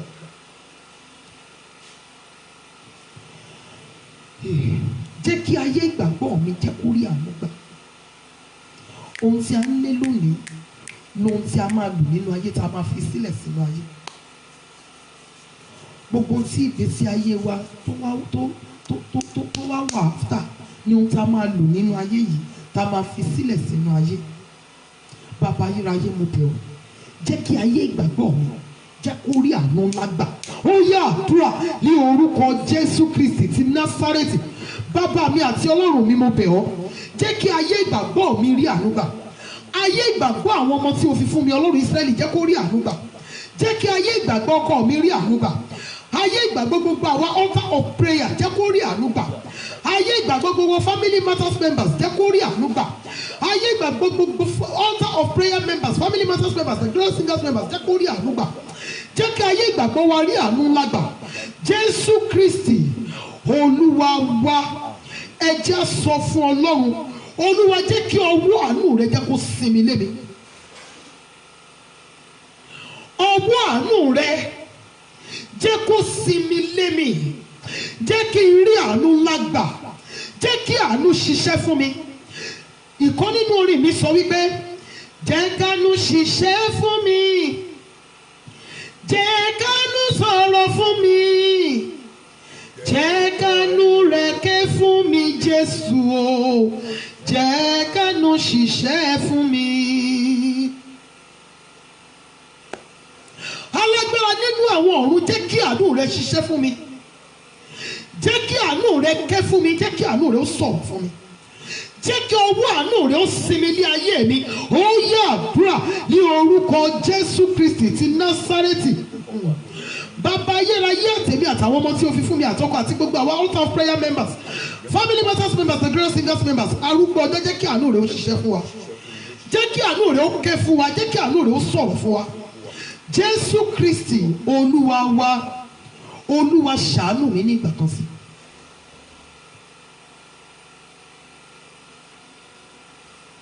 Olúwa ṣàánú fún mi nígbà kan sí. Ó ti ṣàánú àwọn kan nínú ìran mi tó ń ṣe àánú rẹ̀. Jẹ́ kí n rí àánú yìí gbà ní ìgbà kan sí. Ọlọ́run ṣàánú mi ní ìgbà kan sí. Olúwa ò ṣàánú fún mi nígbà kan sí. Ṣàánú mi nígbà kan sí. Mo fẹ́ rí àánú rẹ, mo fẹ́ mọ ìrírí àánú rẹ, mo fẹ́ ní ìrírí àánú rẹ, mo fẹ́ rí àánú rẹ gbà. Olúwa ṣàánú fún mi ní ìgbà kan sí. Ó ṣàdúrà ní orúkọ Jésù Kristi ti Násárẹ́tì. Bàbá ayérayé ṣàánú fún mi nígbà kan sí. Arúgbó àtẹ̀mí àtàwọn ọmọ tí o fi fún mi àtọkọ àti gbogbo àwọn altar of prayer members, family matters members, the great singers members, ìyá mi, àwọn ẹ̀gbọ́n mi àtàwọn àbúrò mi. Arúgbó jẹ́jẹ́ kárí àánú rẹ gbà ní ìgbà kan sí. Olúwa ṣàánú fún wa nígbà kan sí. Bàbá ayérayé ṣàánú fún wa nígbà kan sí. Jésù Olúwa wa. Jésù Olúwa wa. Ẹ jẹ́ á sọ fún Ọlọ́run, áńgẹ́lì àánú tó ṣí kúrò nínú ìran mi, ó yá padà. Padà sí ara èmi Olúyẹmí. Áńgẹ́lì àánú tó ti ṣí kúrò nínú ìran mi, ó yá padà sí ara èmi Olúyẹmí. Áńgẹ́lì àánú tó ṣí kúrò nínú ìran ọkọ mi, ó yá padà sára àwọn ọmọ mi, padà sára ọkọ. Áńgẹ́lì àánú tó ti ṣí kúrò, ó yá padà sí ara èmi Olúyẹmí ní àárọ̀ yìí. Ó ṣàdúrà ní orúkọ Jésù Kristi ti Násárẹ́tì. Áńgẹ́lì àánú tó ti ṣí lọ kúrò nínú ìran bàbá, nínú ìran ìyá mi, ó yá padà sára èmi Olúyẹmí. Áńgẹ́lì àánú tó ti ṣí kúrò nínú ìran ọkọ tí mo yà sí, ó yá padà sí ara àwọn ọmọ tí Ọlọ́run fi fún mi, padà sí ara ọkọ mi ní orúkọ Jésù Kristi Olúwa wa. Jésù Olúwa wa. Olúwa, nítorí àánú rẹ jẹ́ kí n rí wípé ogun ṣiṣẹ́ fún mi lónìí. Nípa àánú rẹ arúgbó ìgbàanì, jẹ́ kí n rí wípé ogun ti ṣiṣẹ́ fún mi lónìí. Ó ṣàdúrà ní orúkọ Jésù Olùgbàlà. Nípa àánú rẹ ẹ̀mí àwọn wòlíì, jẹ́ n rí wípé ogun ṣiṣẹ́ fún mi lónìí. Jẹ́ n rí wípé ogun ṣiṣẹ́ fún àwọn ọmọ tí o fi fún mi. Jẹ́ kí ogun ṣiṣẹ́ fún ọkọ mi, jẹ́ kí ogun ṣiṣẹ́ fún iṣẹ́ ìránṣẹ́ mi. Jẹ́ kí ogun ṣiṣẹ́ fún ẹ̀kọ́ àwọn ọmọ mi. Jẹ́ kí ogun ṣiṣẹ́ fún kàrí àwọn ọmọ mi. Jẹ́ kí ogun ṣiṣẹ́ fún gbogbo àwọn altar of prayer members. Jẹ́ kí ogun ṣiṣẹ́ fún gbogbo family matters members. Jẹ́ kí ogun ṣiṣẹ́ fún gbogbo the glorious singers members. Jẹ́ kí ogun ṣiṣẹ́ fún ìyá mi, àwọn ẹ̀gbọ́n mi àtàwọn àbúrò mi. Ní orúkọ Jésù Olùgbàlà, nítorí àánú àti nípa àánú rẹ, jẹ́ kí ogun wọn parí. Jésù Olúwa wa. Gbogbo ìmọ̀ búburú tí òru fi hàn nípa mi, ọjọ́ májò fọhùn rẹ̀ jáde. Ó yá àdúrà ní orúkọ Jésù Kristi ti Násárẹ́tì. Gbogbo ìmọ̀ búburú tí òru fi hàn nípa wa, ọjọ́ májò fọhùn rẹ̀ jáde. Gbogbo ìmọ̀ búburú tí òru fi hàn nípa mi, nípa àwọn ọmọ tí Ọlọ́run fi fún mi, nípa ọkọ, nípa gbogbo àyànfẹ́ tó yí mi káàkiri, ọjọ́ májò fọhùn rẹ̀ jáde. Jésù Kristi Olúwa wa. Àlá rere mi, ìran rere mi, èrò rere mi, nípa àánú rẹ Olúwa jẹ́ kí ọjọ́ fọhùn lé lórí. Ó yá àdúrà ní orúkọ Jésù, ní orúkọ Jésù, ní orúkọ Jésù Kristi ti Násárẹ́tì. Alágbára nínú àwọn ọ̀run, ní orúkọ Jésù, àlá rere wa, ìran rere wa, èrò rere wa, nípa àánú rẹ Olúwa jẹ́ kí ọjọ́ fọhùn lé lórí. Nípa àánú rẹ Olúwa jẹ́ kí ọjọ́ fọhùn lé lórí. Olúwa jọ̀ọ́ wá sí ìmúṣẹ. Jésù Olúwa wa. Ẹ jẹ́ á sọ fún Ọlọ́run Ísírẹ́lì. Ọlọ́run mi, ohun búburú gbogbo tí mo bẹ̀rù Olúwa má jò dé bá mi nítorí àánú rẹ. Ohun búburú gbogbo tí mo bẹ̀rù, arúgbó ọjọ́ má jò dé bá mi. Ohun búburú gbogbo tí àwọn ọmọ tí o fi fún mi bẹ̀rù, tí ọkọ bẹ̀rù, tí aya bẹ̀rù, fún ayé wa ìsinsìnyí, fún ọjọ́ ọ̀la wa, Ọlọ́run jọ̀ọ́ má jò dé bá wa. Ó yá àdúrà ní orúkọ Jésù Kristi ti Násárẹ́tì. Alágbára nínú àwọn ọ̀run, ohun búburú gbogbo tí èmi àtàwọn ọmọ tí ìwọ Ọlọ́run fi fún mi àtọkọ, tí a bẹ̀rù láyé wa, fún ayé wa ìsinsìnyí, fún ọjọ́ ọ̀la wa, Ọlọ́run jọ̀ọ́ má jò dé bá wa. Ohun búburú gbogbo tí a bẹ̀rù ní orúkọ Jésù Olùgbàlà, Olúwa má jò dé bá wa. Ohun búburú gbogbo tí a bẹ̀rù ní orúkọ Jésù Olùgbàlà, Olúwa má jò dé bá wa. Arúgbó ọjọ́ má jò dé bá wa. Ohun búburú gbogbo tí a bẹ̀rù ní orúkọ Jésù Olùgbàlà, Olúwa má jò dé bá wa. Jésù Olúwa wa. ẹ pe orúkọ Jésù ní ìgbà mẹ́ta, ẹ bẹ̀ sí pa àṣẹ fún ọjọ́ yín. Ó yá àdúrà ní orúkọ Jésù, ní orúkọ Jésù, ní orúkọ Jésù Kristi ti Násárẹ́tì. Gbọ́ọ̀rọ̀ Olúwa ìwọ ọjọ́ ìní, ire, ìbùkún, àlùyọ, ìgbéga, àlàáfíà, ìrànlọ́wọ́ àtòkèwá, àánú tí ò lódùn wọn, òun ló máa já sí fẹ́mi àtàwọn ọmọ tí Ọlọ́run fún mi àtọkọ, òun ló máa já sí fún gbogbo àwọn altar of prayer members. Ní orúkọ Jésù olùgbàlà ọjọ́ ìní yóò pé wa, ní orúkọ Jésù olùgbàlà ọjọ́ ìní yóò já sí ire fún wa, ọjọ́ ìní máa já sí ìbùkún fún wa. Àní parí ọjọ́ ìní sí mọ́túrárì, àní parí ẹ̀ sọ́gbà ẹ̀wọ̀n, àní parí ẹ̀ sí ilé àrógun, àní parí ẹ̀ sí sàré, àní parí ẹ̀ sí mọ́túrárì, àní parí ẹ̀ sí ọgbà ẹ̀wọ̀n, àní parí ẹ̀ sí police custody, àní rógun àkóbá, àní jọ ẹni tí wọ́n wá fún ibi, orí wọn kò ní sùn ní àgbàrá ẹ̀jẹ̀, ọwọ́ ọlọ́wọ́ kò ní daṣọ bò kú wa lẹ́gbẹ̀ẹ́ ọ̀nà. Ní orúkọ Jésù Kristi Olúwa wa. Arúgbó ọjọ́ kó tó pé wákàtí 5 tí mo gbàdúrà yìí, jẹ́ kí nọ́mbà mi gba ìpè ayọ̀ tó máa yí ìtàn ayé mi padà sí rere. Jẹ́ kí nọ́mbà mi gba ìpè ayọ̀ tó máa pa mí lẹ́rìn ayọ̀. Nítorí àánú rẹ Ọlọ́run Ísírẹ́lì, kí ó tó pé wákàtí 5 tí mo gbàdúrà yìí, kó tó pé 5 hours tí mo gbàdúrà yìí, bàbá ayérayé fún mi ní ẹ̀rí ńlá. Nípa àánú rẹ, nítorí àánú rẹ, nínú àánú rẹ ńlá, Olúwa fún mi ní ẹ̀rí ńlá tó máa pa mí lẹ́rìn ayọ̀. Lórí àwọn ọmọ mi jẹ́ ń gba ìpè ayọ̀, lórí ọkọ, lórí iṣẹ́ ìránṣẹ́ mi jẹ́ ń gba ìpè ayọ̀, lórí ara mi kan jẹ́ kí n gba ìpè ayọ̀. Ẹ̀mí àwọn wòlíì fún mi ní èsì ayọ̀. Olúwa ṣàánú fún mi nítorí àánú rẹ, nínú àánú rẹ, nípa àánú rẹ. Olúwa lórí Ísírẹ́lì kó tó pé wákàtí 5, Olúwa jẹ́ kí nọ́mbà mi jẹ́ kó gba ìpè ayọ̀ bá mi. Ó ṣàdúrà ní orúkọ Jésù Kristi ti Násárẹ́tì. Bàbá mi àti Ọlọ́run mi, kí ó tó gbé pé wákàtí 5 tí a gba àdúrà yìí, Ẹlẹ́dàá mi jọ̀ọ́ mo bẹ̀ ọ́, nínú àánú, nípa àánú àti nítorí àánú rẹ, jẹ́ kí nọ́mbà mi gba ìpè ayọ̀ bá mi, lórí ara mi, lórí iṣẹ́ ìránṣẹ́ mi, lórí àwọn ọmọ tí o fi fún mi, lórí kàrí àwọn ọmọ mi, lórí iṣẹ́ àwọn ọmọ mi, lórí ẹ̀kọ́ àwọn ọmọ mi, lórí ayé ọkọ mi, lórí iṣẹ́ ọkọ mi, lórí gbogbo tí ìwọ Ọlọ́run kó lé mi lọ́wọ́, lórí gbogbo altar of prayer members. Ẹlẹ́dàá mi jẹ́ ń gba ìpè ayọ̀ nítorí àánú, nínú àánú àti nípa àánú rẹ. Bàbá ayérayé jẹ́ kí n gba ìpè ayọ̀ kí ó tó pé wákàtí 5. Ọlọ́run Ísírẹ́lì mú inú mi dùn ní orúkọ Jésù olùgbàlà, lórí ara mi, lórí àwọn ọmọ tí o fi fún mi, lórí ọkọ, lórí gbogbo altar of prayer members, lórí family matters members, lórí the glorious singers members. Arúgbó ìgbàanì mú inú mi dùn, Ọlọ́run Ísírẹ́lì mú inú mi dùn, ẹ̀mí àwọn wòlíì mú inú mi dùn, ayérayé mú inú mi dùn, mú inú àwọn ọmọ tí o fi fún mi dùn, mú inú ọkọ mi dùn, mú inú gbogbo altar of prayer members dùn, ẹ̀mí mímọ́ mú inú wa dùn. Jésù Olúwa wa, Jésù Kristi Olúwa wa. Ẹ jẹ́ á sọ fún Ọlọ́run kó tó di wípé akọrin tí a máa ń kọ yẹn. Arúgbó ọjọ́ kí ọjọ́ èyí ó tó parí, Olúwa mú inú mi dùn, nínú àánú rẹ ńlá, Olúwa mú inú mi dùn. Jẹ́ kí n rí wípé mo rí àánú gbà lónìí lórí àwọn ọmọ mi. Ọlọ́run mú inú mi dùn, Ọlọ́run mi ṣàánú fún mi lónìí. Olúwa mú inú mi dùn, mú inú mi dùn Ọlọ́run Ísírẹ́lì, kí ọjọ́ èyí ó tó parí. Mo fẹ́ give testimony. Ọlọ́run mi, mo fẹ́ ní ẹ̀rí rere, mo fẹ́ give testimony. Ẹ̀mí mímọ́ mú inú mi dùn kí ọjọ́ èyí ó tó parí. Arúgbó ọjọ́ ta mí lọ́rẹ tó máa mú inú mi dùn. Ẹ̀mí àwọn wòlíì fún mi ní ohun tí ó máa mú inú mi dùn. Olúwa, mo fẹ́ rí wípé àánú ṣiṣẹ́ fún mi lónìí. Arúgbó ọjọ́, mo fẹ́ rí wípé àánú ti ṣiṣẹ́ fún mi, mo fẹ́ rí wípé mo ti rí àánú gbà lónìí. Ẹ̀mí mímọ́ kí ọjọ́ èyí ó tó parí, Olúwa mú inú mi dùn nítorí àánú rẹ, nínú àánú rẹ àti nípa àánú rẹ. Olúwa mú inú mi dùn. Ó yá àdúrà ní orúkọ Jésù Kristi ti Násárẹ́tì. Bàbá ayérayé àtèmi àtàwọn ọmọ tí ìwọ Ọlọ́run fi fún mi àtọkọ, àti gbogbo àwọn altar of prayer members, family matters members, the glorious singers members. Bàbá ayérayé kí ọjọ́ èyí ó tó parí, a fẹ́ rí wípé a rí àánú gbà ní orúkọ Jésù olùgbàlà. Olúwa mú inú wa dùn nínú àánú rẹ, nípa àánú rẹ àti nítorí àánú rẹ.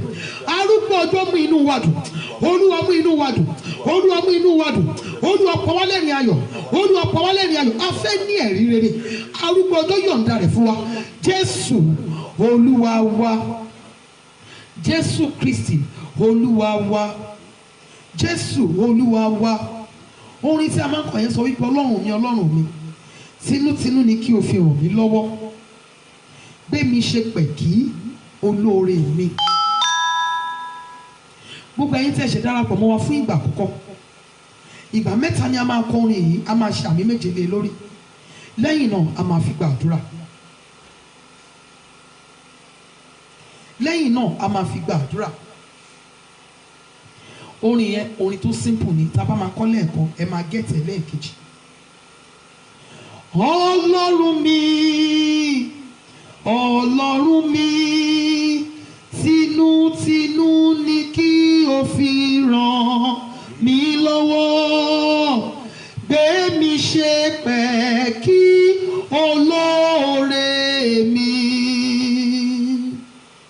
Ọlọ́run mi, Ọlọ́run mi, tinútinú ni kí o fi ràn mí lọ́wọ́, gbé mi ṣe pẹ̀kí olóore mi.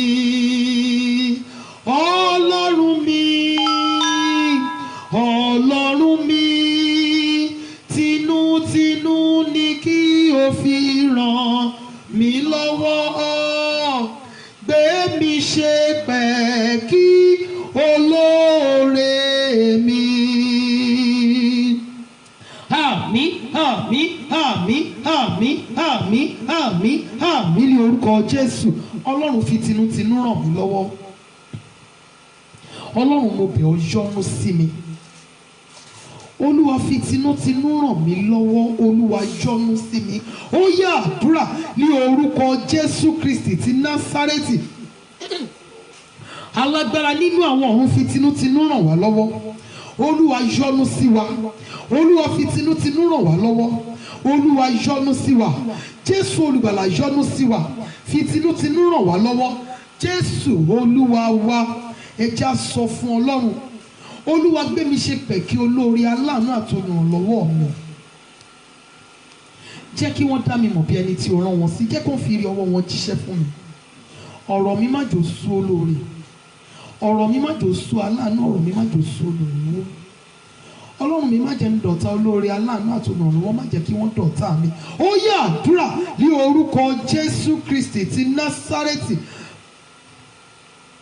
Bàbá ayérayé mo bẹ̀ ọ́ ní orúkọ Jésù olùgbàlà. Olúwa gbé wa ṣe pẹ̀kí olóore aláàánú àtolùrànlọ́wọ́ wa. Jẹ́ kí wọ́n dá wa mọ̀ bí ẹni tí o rán wọn sí. Jẹ́ kí wọ́n fi rí ọwọ́ wọn jíṣẹ́ fún wa. Ọ̀rọ̀ wa má jò sú olóore, ọ̀rọ̀ wa má jò sú aláàánú, ọ̀rọ̀ wa má jò sú olùrànlọ́wọ́. Ọlọ́run tó pọ̀ ní ipá àti agbára, ní orúkọ Jésù olùgbàlà, má jà di ọ̀tá olóore aláàánú àti olùrànlọ́wọ́, má jẹ́ kí wọ́n di ọ̀tá wa. Jésù Olúwa wa, Jésù Kristi Olúwa wa. Ọlọ́run mi jọ̀ọ́ má jẹ́ fàyè yìí bà ọ̀rọ̀ mi jẹ́. Níbi tí mo kù sí, Olúwa tú mi ṣe. Olúwa wó mi palẹ̀ kó tú mi mọ́. Olúwa wó mi palẹ̀ pátápátá kó tú mi mọ́. Má jẹ́ fàyè yìí bà ayérayé mi jẹ́. Gbogbo àwọn ìwà tó wà ní ọwọ́ mi tó lòdì sí ìfẹ́ rẹ, Olúwa gbà kúrò lọ́wọ́ mi. Ipò mi ní ìjọba àwọn Olúwa fi hàn fún mi. Ohun tí yóò ṣẹlẹ̀ sí mi,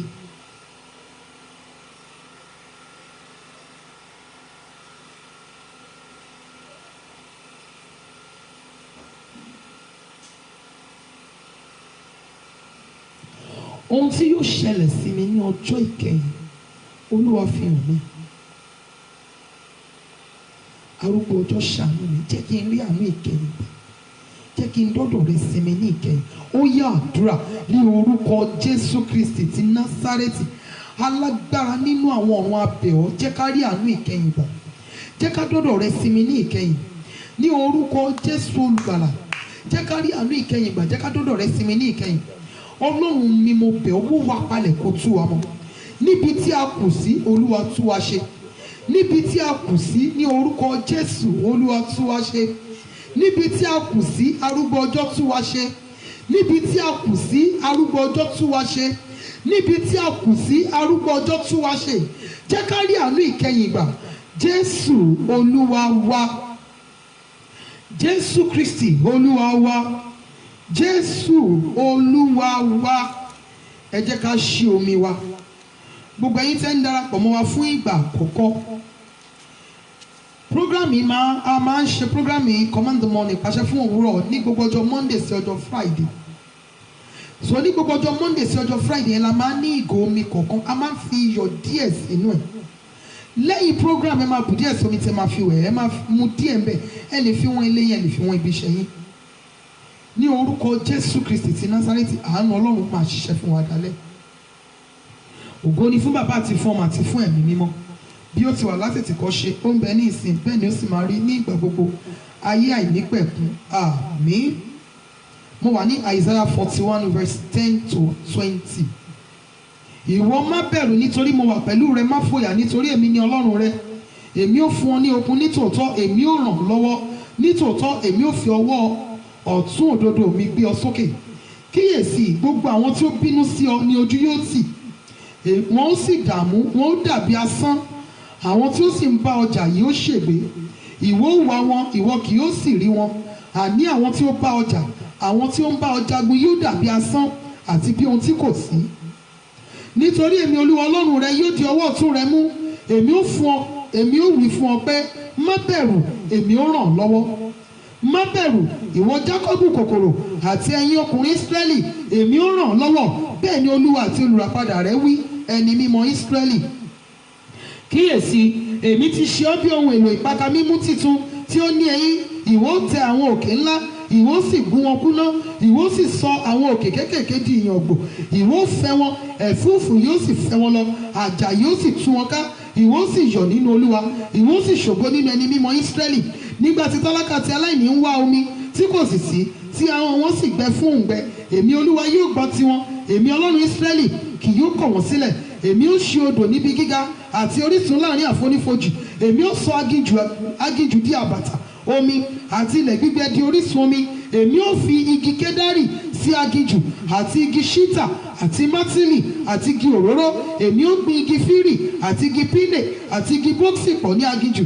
Kí wọn kí ó lè rí, kí wọn kí ó sì mọ̀, kí wọn sì gbèrò, kí ó sì lè yé wọn pé, kí ó sì lè yé wọn pọ̀ pé ọwọ́ Olúwa ni ó ti ṣe èyí, àti pé ẹni mímọ́ Ísírẹ́lì ni ó ti dá. Ògo ni fún Bàbá àti fún Ọmọ àti fún Ẹ̀mí Mímọ́, bí ó ti wà látètèkọ́ṣe, ó ń bẹ ní ìsìn, bẹ́ẹ̀ ni ó sì máa rí ní ìgbà gbogbo, ayé àìnípẹ̀kun. Àmín. Mo wà ní Isaiah chapter 28 verse 15 to 18. Isaiah 28 15 to 18. Nítorí èyí ti wí pé àwa ti bá ikú dá májẹ̀mú, a sì ti bá ipò òkú múlẹ̀. Nígbà tí pàṣọ gígùn yóò làájá, kì yóò dé ọ̀dọ̀ wa. Nítorí àwa ti fi èké ṣe ààbò wa, àti lábẹ́ irọ́ ni àwa ti fi ara pamọ́.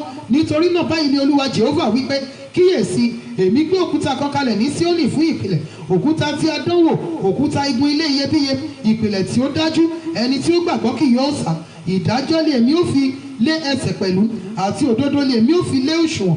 Yìnyín yóò gba ààbò èké lọ, omi ó sì kún bo ibi ìsásí mọ́lẹ̀. Májẹ̀mú yín tí ẹ bá ikú dá lè ó sọ di asán. Ìmùlẹ̀ yín pẹ̀lú ipò òkú kì yóò dúró. Nígbà tí pàṣọ gígùn yóò ré kọjá, nígbà náà ni òun tẹ̀ yín mọ́lẹ̀. Ògo ni fún Bàbá àti fún Ọmọ àti fún Ẹ̀mí Mímọ́, bí ó ti wà látètèkọ́ṣe, ó ń bẹ ní ìsìn, bẹ́ẹ̀ ni ó sì máa rí ní ìgbà gbogbo, ayé àìnípẹ̀kun. Àmín. Psalm 118. Ẹ fi ọpẹ́ fún Olúwa nítorí tí ó ṣe, nítorí tí àánú rẹ̀ dúró láéláé. Jẹ́ kí Ísírẹ́lì kí ó wí ní ìsìn pé àánú rẹ̀ dúró láéláé. Jẹ́ kí ara ilé Árónì kí ó wí ní ìsìn pé àánú rẹ̀ dúró láéláé. Jẹ́ kí àwọn tí ó bẹ̀rù Olúwa kí ó wí ní ìsìn pé àánú rẹ̀ dúró láéláé. Mo ké pe Olúwa nínú ìpọ́njú, Olúwa sì dá mi lóhùn ní ibi ààyè ńlá. Olúwa ń bẹ fún mi, èmi kì yóò bẹ̀rù kí ni ènìyàn lè ṣe sí mi. Olúwa ń bẹ fún mi pẹ̀lú àwọn tí ràn mí lọ́wọ́, nítorí náà lèmi ó ṣe rí ìfẹ́ mi lórí àwọn tó kórìíra mi. Ó yá láti gbẹ́kẹ̀lé Olúwa jù àti gbẹ́kẹ̀lé ènìyàn lọ. Ó yá láti gbẹ́kẹ̀lé Olúwa jù àti gbẹ́kẹ̀lé àwọn ọmọ aládé lọ. Gbogbo àwọn orílẹ̀-èdè yí mi káàkiri, nítòótọ́ èmi ó pa wọ́n run. Wọ́n yí mi káàkiri nítòótọ́, wọ́n yí mi káàkiri, ṣùgbọ́n lé orúkọ Olúwa èmi ó pa wọ́n run. Wọ́n yí mi káàkiri bí oyin àsìpá wọn bí iná ẹ̀gún, lé orúkọ Olúwa èmi ó sá pa wọ́n run. Ìwọ tì mí gidigidi kémi kí o lè ṣubú, ṣùgbọ́n Olúwa ràn mí lọ́wọ́. Olúwa ní agbára àti orin mi ó sì di ìgbàlà mi. Ìró ayọ̀ àti ti ìṣẹ́gun bẹ nínú àgọ́ àwọn olódodo. Ọwọ́ tó Olúwa lágbéga, ọwọ́ tó Olúwa ń ṣe agbára. Ọwọ́ tó Olúwa lágbéga, ọwọ́ tó Olúwa ń ṣe agbára. Èmi kì yóò kú bí kò ṣe yíyè, kémi kí ó sì máa ròyìn ṣe Olúwa. Olúwa náà mi gidigidi, ṣùgbọ́n kò fi mí fún ikú. Ṣí ilẹ̀kùn iná olódodo sílẹ̀ fún mi, èmi ó bá ibẹ̀ wọlé. Èmi ó máa yin Olúwa. Èyí ni ẹnu ọ̀nà Olúwa tí àwọn olódodo yóò bá wọlé. èmi ó yàn nítorí tí ìwọ gbọ́n mi wọ́n sì di ìgbàlà mi. Òkúta tí àwọn ọmọlé kọ̀ sílẹ̀ ló di pàtàkì igun ilé. Láti ọ̀dọ̀ Olúwa ni èyí ó ṣèyanu ní ojú wa. Èyí ni ọjọ́ tí Olúwa dé ìwọ máa yọ̀ inú wa yóò sì máa dùn nínú rẹ̀. Ṣe ìgbàlà ní ìsìn èmi bí Olúwa olú èmi bí àwọn àlàáfíà. Olùbùkún lẹni tí ó ń bọ̀ wá lé orúkọ Olúwa. Àwa ti fi ìbùkún fún ọ láti ilé Olúwa wá. Ọlọ́run ni Olúwa tó ti fi ìmọ́lẹ̀ hàn fún wa. Ẹ fi okùn di ẹbọ náà mọ́ ìwo pẹpẹ náà. Ìwọ ni Ọlọ́run mi èmi ó sì máa yìn ọ́. Ìwọ ni Ọlọ́run mi èmi ó máa gbé ọ ga. Ẹ fi ọpẹ́ fún Olúwa nítorí tí ó ṣeun, nítorí tí àánú rẹ̀ dúró láéláé. Àmín. Ògo ni fún Bàbá àti fún Ọmọ àti fún Ẹ̀mí Mímọ́.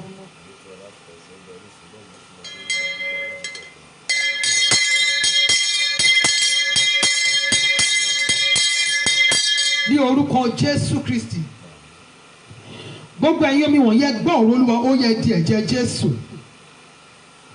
Gbogbo májẹ̀mú ikú àti tipò kú lórí ayé ẹnì kọ̀ọ̀kan wa ní orúkọ Jésù kó máa bàjẹ́.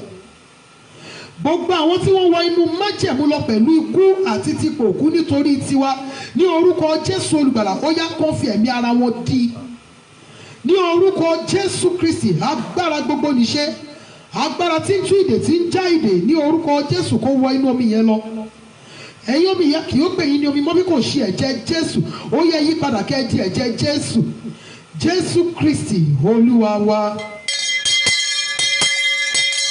Ní orúkọ Jésù, alágbára nínú àwọn ọ̀run agbé ọ̀gá fún àṣeyọrí program tòní. Olúwa gba ọpẹ́ wa. Ẹ̀mí àwọn wòlíì ó ṣe, Olúwa gba ẹ̀yìn wa. Ọlọ́run wa gbogbo àṣìbéèrè nínú ìbéèrè wa Olúwa yọ kúrò.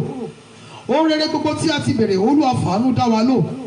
Gbogbo àwọn first timers níbí Ọlọ́run Ísírẹ́lì bá mi súre fún wọn. Olúwa bá mi gba àdúrà fún wọn. Gbogbo ẹ̀yin contractors iṣẹ́ rere Ọlọ́run Ísírẹ́lì kó bá mi yọ̀ǹda ẹ̀ fún yín lọ́dún yìí. Gbogbo ẹ̀yin tẹ́ ń wojú Ọlọ́run fún ọmọ rere ní orúkọ Jésù olùgbàlà kẹ́ nínú ọdún yìí ní orúkọ Jésù olùgbàlà a ó forúkọ ọmọ pè yín. Àánú Ọlọ́run ní orúkọ Jésù olùgbàlà ó yá kó ṣe ti yín ní àṣepé. Gbogbo ẹ̀yin aláboyún ẹ gbọ́ ọ̀rọ̀ Olúwa Ọlọ́run àwọn ọmọ ogun ẹ ní bóyún kú, ẹ ní bímọ rọ̀run, ẹ yè tọmọtọkọ. Gbogbo ẹ̀yin tẹ́ ti díù fún ìgbéyàwó ní orúkọ Jésù. Ọjọ́ ìgbéyàwó tẹ́ ti fi ìgbàgbọ́ mú ní orúkọ Jésù olùgbàlà arúgbó ọjọ́ kó fọwọ́ sí. Gbogbo àwọn tí wọ́n wà lórí ìdùbúlẹ̀ àìsàn Ọlọ́run Ísírẹ́lì bá mi wò wọ́n sàn pátápátá. Gbogbo ẹ̀yin opó ní orúkọ Jésù olùgbàlà Ọlọ́run Ísírẹ́lì kó tọ́jú yín. Gbogbo ẹ̀yin opó ní orúkọ Jésù olùgbàlà arúgbó ìgbàanì kó tọ́jú yín. Ní orúkọ Jésù gbogbo àwa abiyamọ ní orúkọ Jésù olùgbàlà àní mọ́sàárì àwọn ọmọ wa. Àwọn ọmọ wa wá pé Ọlọ́run. Àwọn ọmọ wa ò ní dójú tì wá. Àwọn ọmọ wa ní orúkọ Jésù olùgbàlà wọ́n bá wa sin Ọlọ́run tí a ń sìn. Ní orúkọ Jésù Kristi ti Násárẹ́tì gbogbo àwọn tó ń wáṣẹ́ ní orúkọ Jésù lẹ́tà iṣẹ́ rere Ọlọ́run Ísírẹ́lì kó bá mi fi lé yín lọ́wọ́. Ní orúkọ Jésù Kristi gbogbo ẹ̀yin tẹ́ wà ní òkè òkun pátá ní orúkọ Jésù ẹ̀ borí délé. Bí Olúwa ti ń bẹ tí ẹ̀mí rẹ̀ ń bẹ láàyè síbẹ̀ ẹ ò ní rámájò. Gbogbo àwọn tó ń wá ìwé ìgbélú Olúwa bá mi fi lé wọn lọ́wọ́. Ní orúkọ Jésù Kristi gbogbo àwọn tí wọ́n nílò ìrànlọ́wọ́ àdúrà mi Ọlọ́run Ísírẹ́lì mo bẹ̀ ọ́ bá mi gba àdúrà fún wọn. Ní orúkọ Jésù Olúwa bá mi súre fún wọn. Ní orúkọ Jésù olùgbàlà altar of prayer ní orúkọ Jésù olùgbàlà ẹnu ọ̀nà ọ̀run àpáàdì kò ní borí rẹ. Ní orúkọ Jésù Kristi ti Násárẹ́tì ẹni bá bínú sí wa ní orúkọ Jésù Ọlọ́run kó bínú sí wọn. Ní orúkọ Jésù olùgbàlà àlá ibi ìran ibi ìsọtẹ́lẹ̀ ibi yẹn ní orúkọ Jésù kò ní ṣẹ. Àlá ibi ìran ibi ìsọtẹ́lẹ̀ ibi yẹn lórí ayé yín lórí ayé àwọn ọmọ tí Ọlọ́run fi fún wa ní orúkọ Jésù olùgbàlà mo ní kò ní ṣẹ. Ní orúkọ Jésù mọ́mì tán náà láàlá ibi sí ọmọ wọn yẹn ní orúkọ Jésù àlá yẹn kó di asán. Àlá lásán ni yóò jẹ́ ní orúkọ Jésù olùgbàlà àlá yẹn kó parẹ́ mọ́ ní ìlú àlá ní orúkọ Jésù kò ní wá sí ìmúṣẹ. Ní orúkọ Jésù Kristi ti Násárẹ́tì mo gbà ní àdúrà gbogbo ẹ̀yin oníṣòwò iṣẹ́ yín ní orúkọ Jésù olùgbàlà nídìí rẹ̀ Ọlọ́run kó sọ yín di ńlá. Gbogbo ẹ̀yin oníṣẹ́ oṣù oníṣẹ́ ìjọba lẹ́tà promotion Ọlọ́run Ísírẹ́lì kó fi lé yín lọ́wọ́. Ní orúkọ Jésù Kristi ti Násárẹ́tì ohun rere tí ọkàn ẹnì kọ̀ọ̀kan wá ń fẹ́ ní ibi Ọlọ́run Ísírẹ́lì kó fi àánú yọ̀ǹda ẹ̀ fún wa. Lónìí àánú Ọlọ́run kó ṣiṣẹ́ fún wa. Ní orúkọ Jésù Kristi gbogbo ẹ̀yin tẹ́ ń bá mi interpret lórí program yìí tẹ́ bá mi type information bí Olúwa ti ń bẹ tí ẹ̀mí rẹ̀ ń bẹ láàyè síbẹ̀. Àánú tí àtìrandéran yín ò lè lò tán. Àánú tí àtìrandéran yín ò lè jẹ tán. Àánú tí àtìrandéran yín tí wọ́n máa gbádùn rẹ̀ ní orúkọ Jésù Kristi ti Násárẹ́tì arúgbó ọjọ́ kó yọ̀ǹda ẹ̀ fún yín. Ọlọ́run Ísírẹ́lì kó bá mi tọ́jú yín. A ó máa yin Ọlọ́run a ó fi ìjọba ọ̀run ṣe èrè jẹ Jésù Kristi Olúwa wa àmín. mo kí gbogbo ẹ̀yin mọ́mì mi ẹ̀yin dáàdì mi ní orúkọ Olúwa wípé a kú àdúrà lórúkọ Jésù olùgbàlà. àdúrà wa kò ní ní ìdènà. ẹ jọ̀ọ́ fún gbogbo ẹ̀yin tẹ̀sẹ̀ ń darapọ̀ mọ́ wa fún ìgbà àkọ́kọ́ tẹ máa ń kí mi good morning ma tí mi ò dáhùn. ẹ jọ̀ọ́ torí Ọlọ́run kì í ṣe ìgbéraga o, kì í ṣe ìgbéraga, kì í ṣe àfojúdi o. ẹ jọ̀ọ́ kì í ṣe anointing mi ló débẹ̀ o. ẹ̀mí Ọlọ́run ló sọ wípé mi ò gbúdọ̀ ṣe bẹ́ẹ̀ mọ́. tẹ́lẹ̀ mo máa ń pe àwọn èèyàn tí màmá kí wọn bọ́ ṣe ń wọlé. ẹ̀mí Ọlọ́run ló sọ pé èèyàn ò lè wà lórí pẹpẹ kó máa kí gbogbo àwọn ọmọ ìjọ bí wọ́n ti ń wọlé. wípé and this place is a church without walls ni. wípé òun ò fẹ́ kí máa ṣe irú ẹ̀ mọ́ lórí program. so ẹ jọ̀ọ́ torí Ọlọ́run kì í ṣe àfojúdi. bákan náà a nílò ìrànlọ́wọ́ yín fún àwọn ènìyàn kan. láti last year kì í ṣe pé àwọn èèyàn ò béèrè ìrànlọ́wọ́, ṣùgbọ́n I want to be sure kó má dàbí wípé èèyàn lọ ń darí ìrànlọ́wọ́ síbi tí ò yẹ kó darí ẹ̀ sí. púpọ̀ nínú wọn nígbà tó bá ti béèrè ìrànlọ́wọ́ nínú altar of prayer tó bá ti rí gbà wọn ò ní padà wá mọ́. bí mo tiẹ̀ tún send message pé kí n lè béèrè àlàáfíà wọn ò ní dá mi lóhùn. wọn ò ní dá mi lóhùn. ó dára ní tòótọ́ láti ran ara wa lọ́wọ́. ara iṣẹ́ tí Ọlọ́run gbélé wa lọ́wọ́ nìyẹn. so there are so many people tí wọ́n ń bá mi sọ̀rọ̀ láti ọdún tó kọjá. ẹ rí pé mi ò sọ̀rọ̀ anybody lórí program yìí láti ìgbà tí the last one ti ṣẹlẹ̀. mo tẹ̀ tún ń béèrè àlàáfíà wọn pé kí n lè béèrè ṣàlàáfíà níṣẹ́ tí wà òkè nǹkan kan bẹ́ẹ̀ wọ́n á ka mẹ́sẹ̀gì mi wọn ò ní dá mi lóhùn. but mo nílò ìrànlọ́wọ́ yín fún àwọn èèyàn méjì kan. ẹ jọ̀ọ́ mo fi orúkọ Ọlọ́run bẹ̀ yín. ọkùnrin kan àti opó kan. mo fi orúkọ Ọlọ́run Ísírẹ́lì mo fi bẹ̀ yín. ọkùnrin yìí ó lè rọ́ọ̀b ṣọ́ọ̀pù wọn, ó kó gbogbo ọjà wọn lọ pátápátá. ẹ jọ̀ọ́ mo fẹ́ kí ẹ̀yin ènìyàn Ọlọ́run kẹ́ bá mi dá ọkùnrin padà sórí ẹsẹ̀. mo fẹ́ kí Ọlọ́run bá mi lò yín láti dá original life ẹ̀ padà fún. mo fi orúkọ Ọlọ́run alààyè mo fi bẹ̀ yín. obìnrin opó yẹn gbogbo nǹkan tí mo nídìí fún ojú 30,000 naira. gbogbo nǹkan tí mo nídìí fún obìnrin opó yẹn kò ju 30,000 naira. ṣùgbọ́n ọkùnrin yìí ẹ̀yin dádì tẹ wà ń bíbá nǹkan tí mo ń sọ máa yé yín. ọkùnrin tó ti ń kí ọwọ́ sápò tó ti ń ṣe ojúṣe nínú ilé tẹ́lẹ̀, tó ti ń sanwó sukú ọmọ, tó ti ń tọ́jú ìyàwó, tó di wípé kò sí nǹkan mọ́. ẹ jọ̀ọ́ mo fi orúkọ Ọlọ́run bẹ̀ yín. àwọn ogun kan wà tó jẹ́ wípé èmi àtẹ̀yin lọ́lọ́run máa lò láti ṣe. àwọn ogun kan wà tó jẹ́ wípé èmi àtẹ̀yin ni Ọlọ́run yóò lò láti ṣe. mo fi orúkọ Ọlọ́run alààyè mo fi bẹ̀ yín. obìnrin opó yẹn mo mọ̀ wípé èèyàn kan ṣoṣo, èèyàn kan, just only one person, ó lè bá mi bless obìnrin yẹn. ó lè bá mi bless obìnrin yẹn. èèyàn kan ṣoṣo. ẹ jọ̀ọ́ mo fi orúkọ Ọlọ́run bẹ̀ yín. ọkùnrin yẹn ọ̀nà owó lẹ fẹ́ bá mi fi ràn lọ́wọ́. téèyàn bá máa padà ṣe business ní Nàìjíríà, ẹ mọ̀ pé mi ò sọ̀rọ̀ 50,000, mi ò sọ̀rọ̀ 100,000, mi ò sọ̀rọ̀ 150. téèyàn bá máa padà sórí ẹsẹ̀ ní Nàìjíríà, mọ́mì mi dádì mi ẹ jọ̀ọ́ mo fi orúkọ Ọlọ́run alààyè mo fi bẹ̀ yín. kó tó di ọjọ́ Friday mo fẹ́ kí ọkùnrin kó padà sí normal cell.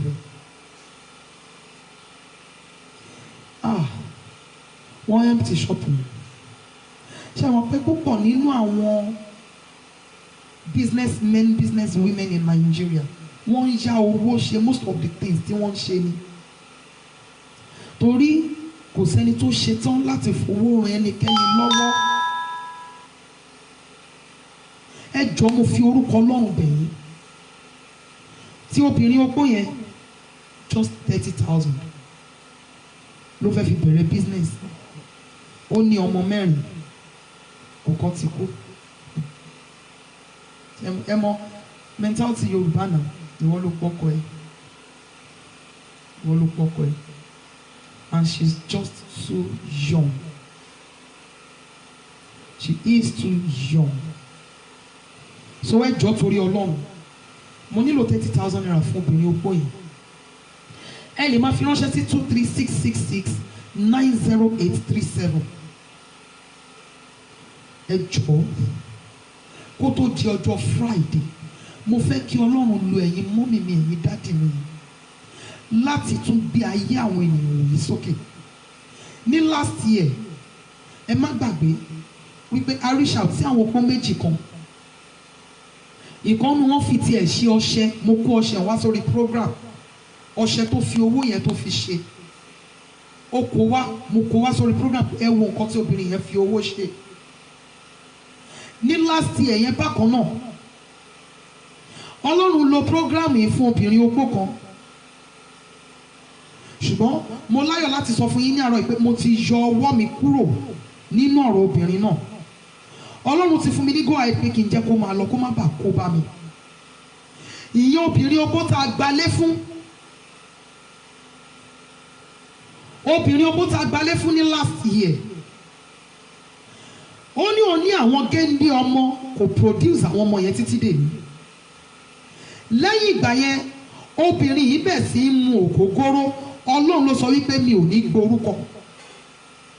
Ó mu ògógóró yẹn débi wípé ó ṣubú. Ọlọ́run ló sọ wípé mi ò ní rógun àkóbá. Reason yẹn tó jẹ́ kí n máa rọra ṣọ́ ara mi tí mo fi take time mi láti mọ̀ ohunkóhun tí ẹnikẹ́ni bá bá mi sọ, màá ṣe findings mi to know the truth. Ẹ jọ̀ọ́ torí Ọlọ́run, àwọn méjèèjì mo fẹ́ kẹ́ bá mi ràn wọ́n lọ́wọ́. Ẹ jọ̀ọ́, ẹ jọ̀ọ́, mo fi orúkọ Ọlọ́run bẹ̀ yín. Ọlọ́run á ràn wá lọ́wọ́ ní orúkọ Jésù. Àdúrà ò ní ṣe tèmi àtẹ̀yìn tì. Tó bá jẹ́ obìnrin opó yẹn lẹ fẹ́ bá mi ràn lọ́wọ́, ẹ̀yin ẹ ṣáà kọ widow sí kíní transfer tẹ́ ṣe. Ọ̀ kí ẹ pè mí. Okay, no problem if you don't understand my language, Yoruba language. There are so many people here that interpret. You just read their comments, you will understand more. Thank you so very much. I am begging our people here to help two people. One man, he was robbed last year. His shop was emptied. So I am begging our people here to help this man get back on his feet. And there is another widow that we need just 30,000 naira for her to start a business, for her to take care of her children. She is a widow and she's just too young to be in that state. Ẹ ṣé gan ni mo dúpẹ́. Ẹ jọ̀ọ́, ẹ lè máa fi ohun tí ẹ fẹ́ fi ran àwọn ènìyàn lọ́wọ́ ránṣẹ́ sí 23666908837 Zenith Bank, Olúwayẹmí Adéọlá. Tẹ́ bá dẹ̀ ti fi ohun ránṣẹ́ síbẹ̀, ẹ lè send message sí mi sí 08036607384 yálà SMS tàbí WhatsApp. Ẹ lè fi message ránṣẹ́ sí mi tàbí kí ẹ pè mí pé ohun tí ẹ fi ránṣẹ́ yìí o fún ti ọkùnrin yìí ni o tàbí fún ti obìnrin yìí ni. Ọlọ́run yóò ràn wá lọ́wọ́ ní orúkọ Jésù. Ẹ jẹ́ ká ṣe oore ọ̀fẹ́ ní àpapọ̀. Oore ọ̀fẹ́ Jésù Kristi Olúwa wa, ìfẹ́ mímọ́ ti Ọlọ́run, ìdàpọ̀ ti ẹ̀mí mímọ́ kí ó sọ̀kalẹ̀ kí ó máa bá wa gbé láti ìsinsìnyí lọ àti títí láéláé. Àmín, àmín, àmín ní orúkọ Jésù. Gẹ́gẹ́ bí ẹni tí àdúrà rẹ̀ gbà, a fẹ́ pariwo hallelujah ńlá méje sí Ọlọ́run wa bí ọmọ tó mọ̀ọ́re. Ó yá o, hallelujah, hallelujah, hallelujah, hallelujah, hallelujah, hallelujah, hallelujah. Ògo.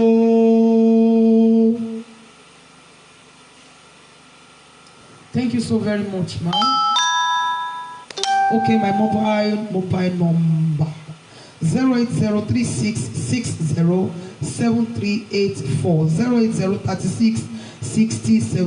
08036607384. Thank you so very much, ma'am. Thank you, ma. Thank you, ma. Have a wonderful day. Yóò dára fún wa ní orúkọ Jésù Kristi. Ẹ jọ̀ọ́, ẹ bá mi bèrè àlàáfíà gbogbo àwọn mọ́mì, àwọn dádì tí a rí. Ẹ jọ̀ọ́, ẹ bá mi bèrè àlàáfíà wọn. Yóò dára fún wa ní orúkọ Jésù Kristi.